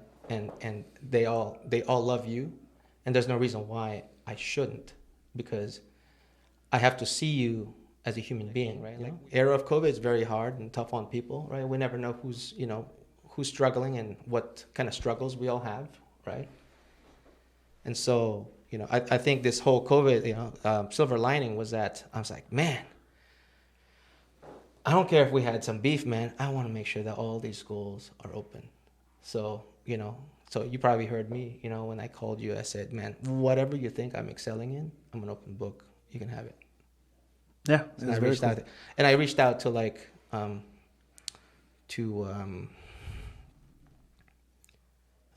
Danny Suarez of SoCal Combat Club also, right? So shout out to that school because she's a great school and he's a good instructor. And you know, I was like, man, you know, this is a tough situation, and I think, you know, small businesses are gonna close left and right. So the yoga studio that was actually right next to my studio closed. So, you know, it was that one time. In the same shopping center? In the same shopping center. It closed down, right? And hopefully, her name is Allison. Hopefully Allison opens back up, man. You know, shout out to Allison in One Body. But if you were to ask me, right, we're all heads of a community, and if the people that love us are trying to get us to make amends, I think we should make amends. Yeah, we don't have to do business with each other, but I think there should be some kind of resolve, right? Because that's the thing. Absolutely. Resolve. And we mentioned something like that earlier. Like, it feels good to forgive because you release yourself, Correct. You release the other person. It doesn't mean you have to do business together. Absolutely. Right? Absolutely. So I like that you're pointing that out, and because I do agree with that. You know, Yeah. it's good to go to sleep at night knowing that if I'm not here tomorrow, at least you know you forgave. Yes. And you moved on. Yes. You know? And we have to see each other as human beings, not like, you know, the older we get, right, the more we realize that there is no good guy and bad guy, right? So that's one really valuable lesson that I learned when I was deployed, is like, I was part of a government that says like, there's the bad guy, right? But like, the bad guy is within a collective of good people. So you have to be very, very, very selective and cautious of who you would deem as the bad guy. Yeah. Well, that's whoever's controlling the narrative gets to decide. Yeah, I guess. But, you know, you also got to look deep into that, right? So, like, why is he controlling the Absolutely. narrative? Why is, you know, like... The thing is that I don't think the attention span is out there for that. Yeah. You know what I mean? And that's where whoever is controlling the narrative gets away with a lot of stuff. Yeah, yeah. So... I saw it all from a different. A lot of stuff just was happening, and I'm like, shit, What's going on, right? what's going on, man? You know, and talking to everybody, and nobody really wanted to talk about it. I mean, But you want to honor the people who are involved, right? As in, like you have, there's, you know, you have a love for all parties involved, right? And that's the reason why. So like, he probably won't say anything. You know, during that time, he wouldn't say anything. I wouldn't say anything. You know, neither would. You know. I heard Jacko put it best. Yeah, it's like you have conversations with Jacko. I have conversations with Jacko. He's a very smart businessman, and we were just talking as friends. And then he just goes something like, you know, in any type of quarrel where there's that many people involved that love you, they don't want to hear mom and dad fighting. Yeah. and like, you know, you saying like, or you're not gonna, he wouldn't say anything. I didn't say anything. Like, you know, and it's like, well, we were going through our tough times, right? That you were pointing out. There's a lot of silence. There's a lot of things you keep in, right? Because that's just what you do when you're going through stuff like that. You know what I mean? It isn't until all this stuff settles that you have even a chance to catch your breath and kind of analyze what the hell's going on. Let's talk correlation, though. I mean, like, at one point in his life, right, he was probably going through something similar. So how did he... You think so? How did he adapt and how did he cope? I would think so. You know, everybody goes through adversity, right? Everybody goes through some kind of tough stuff. Well, adversity, yes. We're all humans, and we all go through adversity. I just don't know. You probably heard him too. Like, you probably heard him, you know, when he opened in Orange County. It's like, hey, man, you know, I came to Orange County because I wanted to start something new, something different, right? And I wanted to do things differently from classical. I can't wait till I have the falling out with you and I open my own studio. Oh, and then we have this talk way down the road. Hey, for us, it's easier. We just throw down, man. Him and I are always fighting, dude. Across the street. I told him, I'll fuck you up. And then I told him too the other day. I was like, hey, man. He didn't say it like that. He goes, Abel, if you say that again, I'm going to your house and effing you up. That's what he said. I'm going to your house. He wasn't going to wait for me to get here. He's going to my house to F me up. That's what he said. He pissed me off, dude. I love that you're so rated G. Like he is, dude. He's totally rated G. But well, okay. In fairness, though, away from cameras, he's rated PG-13. Like, he cusses a little bit. He's got a dark passenger, dude. We talked about this. We all do. Yeah, I know he does. Yeah, I'm pretty sure he does. He's got one. He has to have one. Mine's just right here. It's like a ghost, just like, you know. Messing with you? Yeah, haunting you? With me, dude. It's just fucking with me every day. And so, like, I have no problem saying what I say because that's who I am. You know, I get it. You guys are school owners, but I don't have that luxury of being a school owner yet. But one day, maybe, and I'll shut the... Is it a maybe or are we doing it? Because I keep on going back and forth. I'm all in, and then you're like, maybe. We're doing it or we're not doing it? Of course. Okay. Hey, man, he gets me all hyped up, and I'm telling him I'm going to back him, and then he starts saying maybe, and then I'm like, well, wait a minute. Is it a maybe? I'm going to do it. Find the midpoint between La Habra and this school, and then open there. Go. And then we'll make you the headquarters. Hey, I want to go to Little Saigon. I want to go to Little Saigon, dude. Right over a faux kitchen. Wait, we're going to have a serious conversation if you're going to end up in Little Saigon about political correctness. Hey, before we start messing around, the last serious thing that I'm going to say is when I was going through the hardest part of my walk, at one point, no joke, I paused and I was like, that's what Noi was going through. Aren't we so much better for it, though? Yeah. You know, I'm a lot stronger for it. But I mean, you will be. I think, you know what? It took me a while, right? And I think you will. It took me. Hey, you know what? It took me all the way to 2018. So it took both you guys because I would talk to both of you guys all the time, and he'd be like, "Nah, fuck you, Gary. I ain't doing that. No, I ain't talking to him." And you'd be like, hey, man, I'm here, whatever, you know, and that's his way of saying, you know, I know he's got the G rated, so you just like, So that's what I was talking about, right? So, I mean, like, it didn't need to be said, but, like, you know. That's not entirely true. From what I was hearing from students who are close to you, it's like they know that peace is well-deserved between the both of us. But we weren't ready for it yet. Yeah. Right? So, like I said before, it was somebody was giving us a gift. Wanted us to inherit something. I don't want anything to do with that gift. It's not my gift. I give it back. I don't inherit it. Yeah, I get what you're saying. But we don't have to. You don't have to get the gift. Yeah, exactly. But I mean, like, but to the point though, right? Like the way you feel about it. Just my take, right? Like, you haven't hit that resolve yet. Because, I mean, like, I didn't inherit the gift. Mm-hmm. It's a great gift. I think he will. So, I get where you're coming from. You're gonna see that you are gonna receive. Because I didn't accept the gift. So, I mean, we're talking in metaphors here, right? But the gift is really the stuff you build. Yeah, I was just gonna say, what the fuck are you guys talking about? Out of I get it. out of the adversity that out of the adversity of the walk of this path, right, of hardship, comes the community you build. You're building, absolutely. right? We're building. We're building. Yeah. So And what year did you open? So this is kind of cool. December 14th, right? Right, we're days Monday. away. Yep. Monday. Would be the first day of our first class. December 14th would be 1 year. Okay. Yep. November 16th was the... Unfortunately, you know, it's sprinkled with some COVID, right? But like, I'm not kidding you. Fortunately? Yeah, because COVID made us do so many things that we would have maybe done further down the line, but like way down the line. Yeah. One of them was having a library. Yeah. A digital library.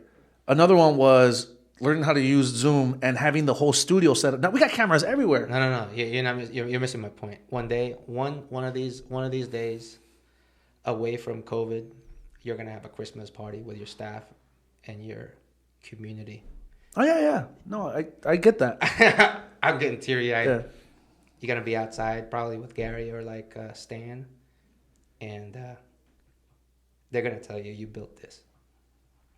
Because Kay and I had that conversation. That's cool, man. I know. Stood outside of the studio on our first Christmas.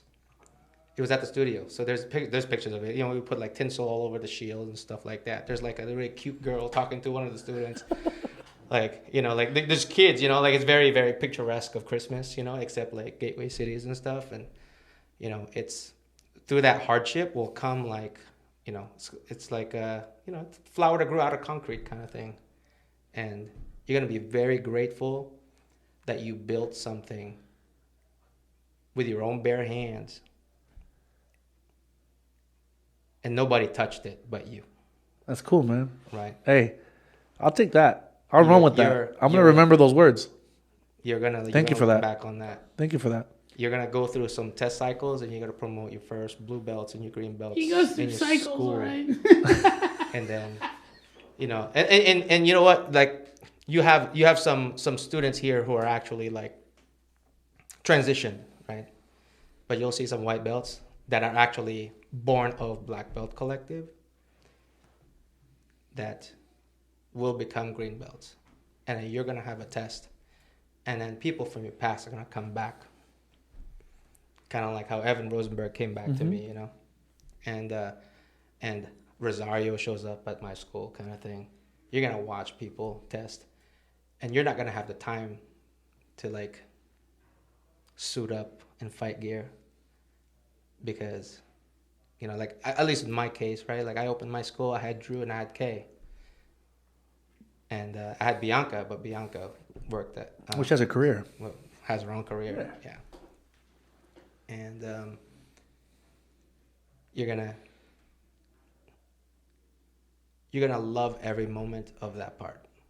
That's cool, man. It's not even the promotion that makes me very emotional, because it's like this school is full of people. Dude, and none of them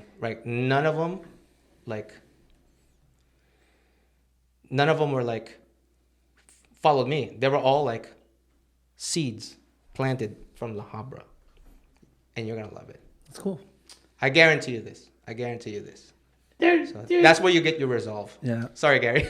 No. Because this is why I'm so addicted to teaching. This is why I treat everybody like my family. I've told him, I've told you that the people that I've come up with through Krav Maga are probably, I can depend on them more than I can my family, you know. And I get emotional hearing you guys talk because you're my friends, you know. Yeah. You don't want your friends bickering. You don't want everybody bickering. That's what you think. Oh, and I don't care what you think. You think we're your friends. Hey, whatever. You asshole. But where I was going with this is it's given me so much more. Abel, Mr. Noi, even like Evan, Stan T. These are the guys who I all respect. Mr. D. in the martial arts community, but when they brought me up, you always say this, somebody didn't show you love, or you didn't do, you always say this to me. Gary, I'm super nice to you. I would never tell you something like that. You just said it the other day. But this group did that for me. Built a lot of confidence in me. Built a lot of like I can do things. This group, I got a philosopher. I got a businessman. I literally got a certified therapist as one of my best friends. It's like I got an insurance guy who helps me out whenever I need help with insurance. This is like my freaking cheers, dude. Like I'm Norm, and I'm like. I'm just gonna point out the fact that you called me a philosopher. You're a philosopher, dude. Hey, you know what's gonna happen now? Social media is gonna have all your pictures up, and we're gonna put a bunch of quotes. Dude, you know what I feel like? With your signature on them. You know what I feel like? You know what I feel like? I feel like I'm like Kung Fu Panda, and that's like Shifu. That's what I feel like. That's awesome. Master Shifu. Oh man. Anyways, but I'm just saying that's what brought us all together. We're so different. So many different things, and we just can't forget that, because without all those people, we wouldn't be where we're at. You just said Absolutely. that, and this is just one of those instances right here. Absolutely. I'm on a podcast. Because think about this, right? So the concept of mat husbandry, right, or mat spouses, right? So You got to explain that to people at home. They're not going to understand that. mat spousing is when you first become super into martial arts, and you have that one partner that you really jive with, and you train with them, and you guys become pretty much like mat BFFs or best friends. So without That was easy. That was a good. if you didn't have, let's say, Dave Cook as your training partner, or like Woody, right? Like your life would be totally different. Oh, totally, dude, totally. Yeah. Dave, my training partner is Dave. Me and him became great friends when we did CrossFit. Yeah. Like, total great friends. I wouldn't have gotten my black belt if it wasn't for my Right, training partner, like Paul Paul. Wisdom. Yeah, you know Paul. why? Because he kept me showing up all the time. You know what I mean? Well, I couldn't let him down because he was too good to me, and so I had to show up to train. Even though I was showing up for him, he was making me show up for me. You know what I mean? Yeah. And I'll never forget what he did for me. You know? He did the same for me, dude. Yep. Same for me. Please. Yeah, I went through a dark time. Yeah, we all three went through some dark times. That dark time, though, I had B and you show up at my house. I had Dave hanging out with me. We love puzzles, by the way, because of you. Bianca and I. Dude, this guy's all into puzzles. I love puzzles. Bianca and I work on puzzles sometimes. Because it's so calming, dude. It's just so calming for me. For somebody who does have adult ADHD, dude, I can just sit there. That's because you can hyper focus and just literally zone in on what I'm doing. Yeah. I can do a 1,000-piece puzzle within a day, dude. And people are just like, "What the hell? You're like some kind of savant you're like Rain Man with puzzles, dude." It's like you said though. It's like I can focus in on that piece was over here, and everybody's like, "What the hell? You can't remember your number, but you can remember a puzzle piece, Anyways, I don't know. Especially visual people, right? I had to get involved. You guys are making me feel bad. I was like, "Oh, these guys are gonna hug." No, it's just it feels good. I think that 2020. I think that 2020 for so many people is it's out the window. It's that's it. We can't. No. It's just horrible, and it's not for us. Our businesses are still open. Yep. We're surrounded by people that love us and support us. We have a reason why to show up to work every single day. And on top of that, we get to do this cool thing, podcast, whatever this is turning into, we get to come and do that, and we're excited about it. And thankfully, a passion job. And it's all under one roof. Hey, you know what's cool too? When you're at school, I saw Tara and Evan, their love bloom on the mat, all this stuff. They're doing fantastic, by the way. Yeah. She's a sneak farter, dude. She used to be on the mat, and she'd be in the corner. I'm sorry, guys. I'm sorry, Tara. Anyway, she loves it, dude. She loves it. Shout out to Tara. She's one of my favorites. But then I saw, Bianca and Noe like spring up out of nowhere. Bobby and Jen spring up out of nowhere. The story behind that was that Tara's been talking a big game with Bianca, and so she's like, "I want you to meet my friend." Oh, really? Yeah, and then I met her. Well, technically, I met her. Is that what happened? So, yeah. Really? Yeah. That's what I mean. All of a sudden, I'm like, I get this weird vibe, dude. I was like, okay. I was getting this weird, Yeah, twist my arm. Tara. I got this weird vibe. I was like, thank you, Tara. I owe you a gift basket. something's going on there. That's funny. So what's going on there? How long have you guys been together? It's been a long time now. I'm sorry. I should have asked. Sorry, honey. Yeah, I should have asked that. 6 years. And We've been married since 2018. wait. Just act like you know it. March. Take your time. We'll edit it. So we were very unconventional. Because March is a big month for me. It's my wedding anniversary and the school's anniversary. Oh, cool. And a testing cycle. So Oh, yeah. That's always smart. heavy. That's always smart. That's busy. That sounds like a busy month, dude. Yeah. That's like birthdays and like. So on March 3rd was my wedding anniversary.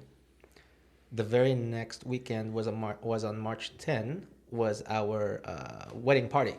So we didn't have a reception. The reception was the next week. We rented out Rosario's gym. It was fun. We turned it into a giant playground. Oh, we had a blast. So the theme was like just giant playground. So it was like, cornhole, big games or giant games. Like the deck of cards were like this big, right? Just Dude, so That's brilliant. I'm there at their wedding. what do you call that? Jocko played there's a video of Jocko playing giant Jenga, right? And he's trying to pull out this piece. And then he turns, he goes like, "Hey, hold my beer." And then the whole thing falls. It was hilarious. Another Jacko story. Hey, giant Jenga is dangerous, So- dude. Was it like 2x4s? It is. There's also another video of Alex Suarez doing a spinning heel kick on the giant Jenga. And then I'm sitting We just there. had Alex on the last podcast. I'm sitting there, and me and Saylor are drinking, right? And Jacko, we just became friends right around then. We known each other, but friendly, And he comes up to me, and he's laughing, and he goes, "You want to know something funny? I thought you were John Saylor the whole time." And I was like, Wait, who said this? Oh, Jocko? Jacko, to me.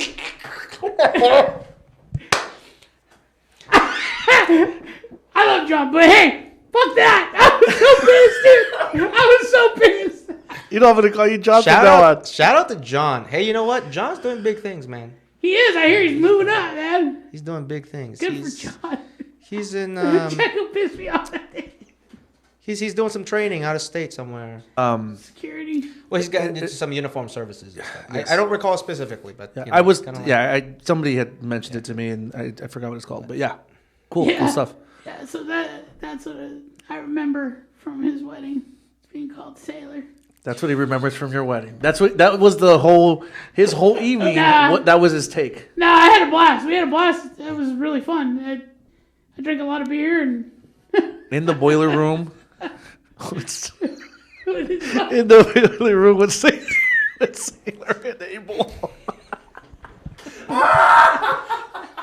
Damn, man. I should have never told that story. I'm changing it for this one. It's gonna be in the boiler room with Saylor and Abel.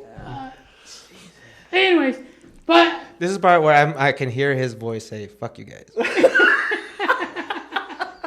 right? That's what Oh, that's funny. Oh man, that's funny. Good Well, dude. It's good, dude. me and him used to get in like serious like sparring fights.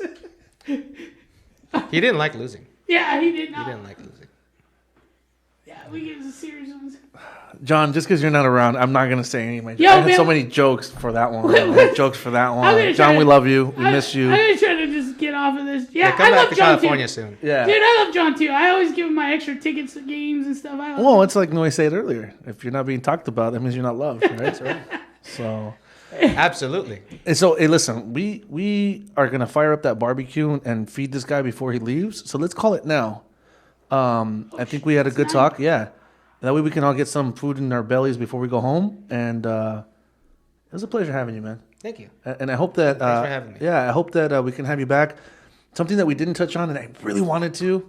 Maybe I can just do it Keep right going. now. Yeah, let's keep going. Yeah. All right. Is So I'm really trying to get you to do your own podcast. So please, just like you told me, just like you told me. Yes.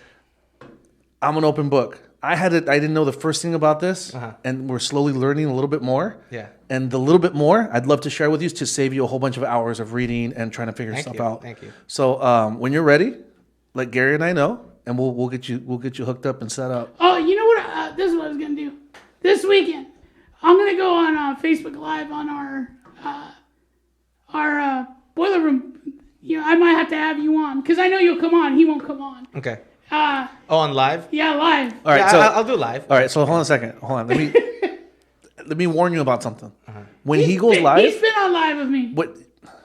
When he decides to go live, it's usually like on a Saturday night when he's tossed and he just, dude. I know that. Just you know be why? careful. Before Be careful. you had your podcast, I think he was playing up the notion of starting the podcast. That he did that, and then he had me go live with him. Oh, Yeah. okay. All right. And I was. Yeah, he was probably in his best behavior because he was trying to get a partner to. I know. I was No, just going. no. It's like, hey, who's on here? And then people are kind of chiming in, and I'm like, oh, somebody's going live. And I love watching live stuff on social media. So do I. That's why. So one guy I follow. One guy I follow is Icy Mike. Shout out to Icy Mike because I chime into his. You're gonna have a lot of dates. Icy Mike is awesome. They're gonna all start answering, dude. That's why he's a fucking yelper, dude. He fucking knows how to do it. He knows how to get the shit. But like he chimed in, and so he saw me chime in. He's like, "What's up, Noi?" I'm like, "What's up?" I don't know. I couldn't answer, right? He's like, "You want to go live or something?" Something like that, right? I did. I was literally like, I'm like, okay. What did you guys talk about? When he went live. I know, but what did you guys talk about? Oh, nothing. We just kind of like stuck on. She's like, "Hey, so what are we gonna talk about?" I'm like, "I don't know. Whatever you want to talk about." So you guys were talking about what you guys were going to talk about. yeah, Yeah, and that's just funny. talking shit on each other. Oh, and that's whatever. funny. And then I tried to do that with him one night, and I went on Instagram Live. Yeah. And I was like, "Yeah, Abel said he'd come on around 9." And I said, "Okay, cool." What he's not telling you is that he sent me like 20 texts prior to that. Yeah. And I couldn't answer because I was like with the kids or something. But like I always answer texts. Always. Like I always do. And when I looked at my phone, I was like, oh, dude, maybe something happened to Gary. And so I'm looking at the text. Now I'm reading it. And it starts off like a regular sentence. And then as you're reading longer and longer, like by the 15th text, it's like slurring. Does it look like those memes where like some letters are capitalized? Yeah, it starts looking really bad. And then like towards like the last one, I just zoomed down to the last one. And it says, F you, blah, blah, like cussing me out. And I'm like, dude, this guy's tossed. He's completely tossed. And then guess what? Monday, I hear reports. Hey, did you ever answer Gary's, like he went live and this is when I was on there, this is what he was doing. And then like so I'm getting pieces of it, and like he knows. Yeah, I don't think I stayed on that long. Yeah. And then he had his dad on there. And his dad knowing you, I bet you, like, if you carve out, like, on your iCal, right, like, that go live with Gary, like, once a month or something like that, it would probably be doable. Like, you could probably, We can do it. He can do it. He puts the kids to sleep. He can do it. I think, no. He has the same hesitations that I do. Right. He thinks I'm going to be a jerk off and Correct. freaking go nuts. And he wants, I mean, like, okay. So I recall in another podcast. You have to work on your trust. That's what you have to do. I recall another podcast, right? Like if said he it, were I a just Marvel brought it character, up. he's Captain America, right? Like Captain America would be like the guy that's clean cut. No, man, not even. It's not even like that. It's But, like- not. It's not even like that. No. I mean, to that point though, like like there's something altruistic about like what you want to portray in front of the parents of the kids in your program. Sure, right? Or, I care, or like yeah. in your community, Yeah. right? But but I think to your point of my mom and dad watch this too, man. Exactly. So to your point of me though, right? Of me either starting my own podcast or actually being more visible online, it's a hesitation because you're like, man, I don't know, man. Like I don't know what people are gonna like. Is something bad gonna happen? Like I don't want to be there, but when bad stuff happens, I don't want it to explode. because we are also as trained people, right? So the rules are stupid. Don't do stupid things. Don't go to stupid places where stupid things happen with stupid people, kind of thing, right? So I want to create an event because Facebook Live, you can create an event. Gary, go we're doing on, it. When are we and doing we this? can go on either this weekend or next weekend. Okay. Probably next weekend because I go on vacation and we can So chop it up. so maybe you'll feel a little bit reassured. I'm trying to get us This guy likes and I'm I trying to get us. follow, Icy Mike. Okay. Oh, so I gotta Icy see Mike. Icy So Mike. what's going Yeah, on with yeah, Icy yeah. Mike? Have you watched him? No. Do you watch his page? No, I don't No. know. His page is pretty awesome because he debunks like martial arts myths and stuff like that, or like, you know, like what's the best way to throw a hook punch? Like you guys are all dumb, you know. Like literally, those videos are kind of like that. But it's very thought provoking because it makes you, you know, even though it's the dumbed down version of like, you know, debunking myths about martial arts. It's not as scholarly, but it's concise, right? So if somebody were like, So this guy's on Instagram? he's on YouTube, Instagram, or- but he's famous. He's more of a YouTuber. Okay. So he's famous. I'm gonna look on him YouTube. up. Icy Mike. Dude, I'm looking when for he sure. goes live, like I get a notification. I'm like, I gotta get on. I'll watch it. Like that, huh? Yeah. That's what I'm saying. I'm gonna go But live. he does exactly what that, you know, but he's like, all right, so what's up, Instagram? Who's got a question? And then like sometimes weird people are on. Like He says it in a Filipino accent too. no, I like the white dude. Instagram. He's a I think a retired law enforcement officer. Oh, now he's being a jerk. Like, look at him. Like he's laughing at you, dude. That's messed up. Hello, Instagram. What is everybody See, doing? you should do one like that, dude. You should do one like that. I should just do an alter ego. Oh, total, and make Dude, them a total dude, different Filipino welcome. name. dude. I'll subscribe. Welcome to Dong and Noise podcast. And then Dong would obviously. With the Vietnamese accent. Or maybe we should You switch. should do dog with the Vietnamese accent. No, we should switch, right? He Yeah, should do a yeah. Filipino accent and I'll do the Vietnamese accent. Oh, that's funny, dude. I gotta see Icy Mike. All right, we're gonna call it. All right, guys. We love you guys. Where do we find you? What's your Instagram? At GC Krav Maga on Instagram. Cool. And on YouTube. Same. Say it again. At GC Krav Maga on Gateway Cities Krav Maga. Gateway Cities There you coming go. up. I don't Okay. know how, bro. I'm on Instagram, Gary872 on Instagram, Gary and Abel Podcast on Facebook and Instagram. Hey man, you guys want to see some good stuff when it comes to serious martial arts training, self-defense training? Go visit these guys, man. Go Yes, do sir. some. I'm sure you guys do free classes or something like a trial or something. Yeah, just tell them that you heard it here and that you guys are showing up for it. All right. Simpleman07 at Instagram and Blackbelt Collective on everything else. Huntington Beach Self-Defense is our new website, but anything you put in there, Black Belt Collective or any of the Surf City self-defense stuff, it'll redirect you there. So we'll see you guys there. Peace. Cool. Bye. Thank you. Love you.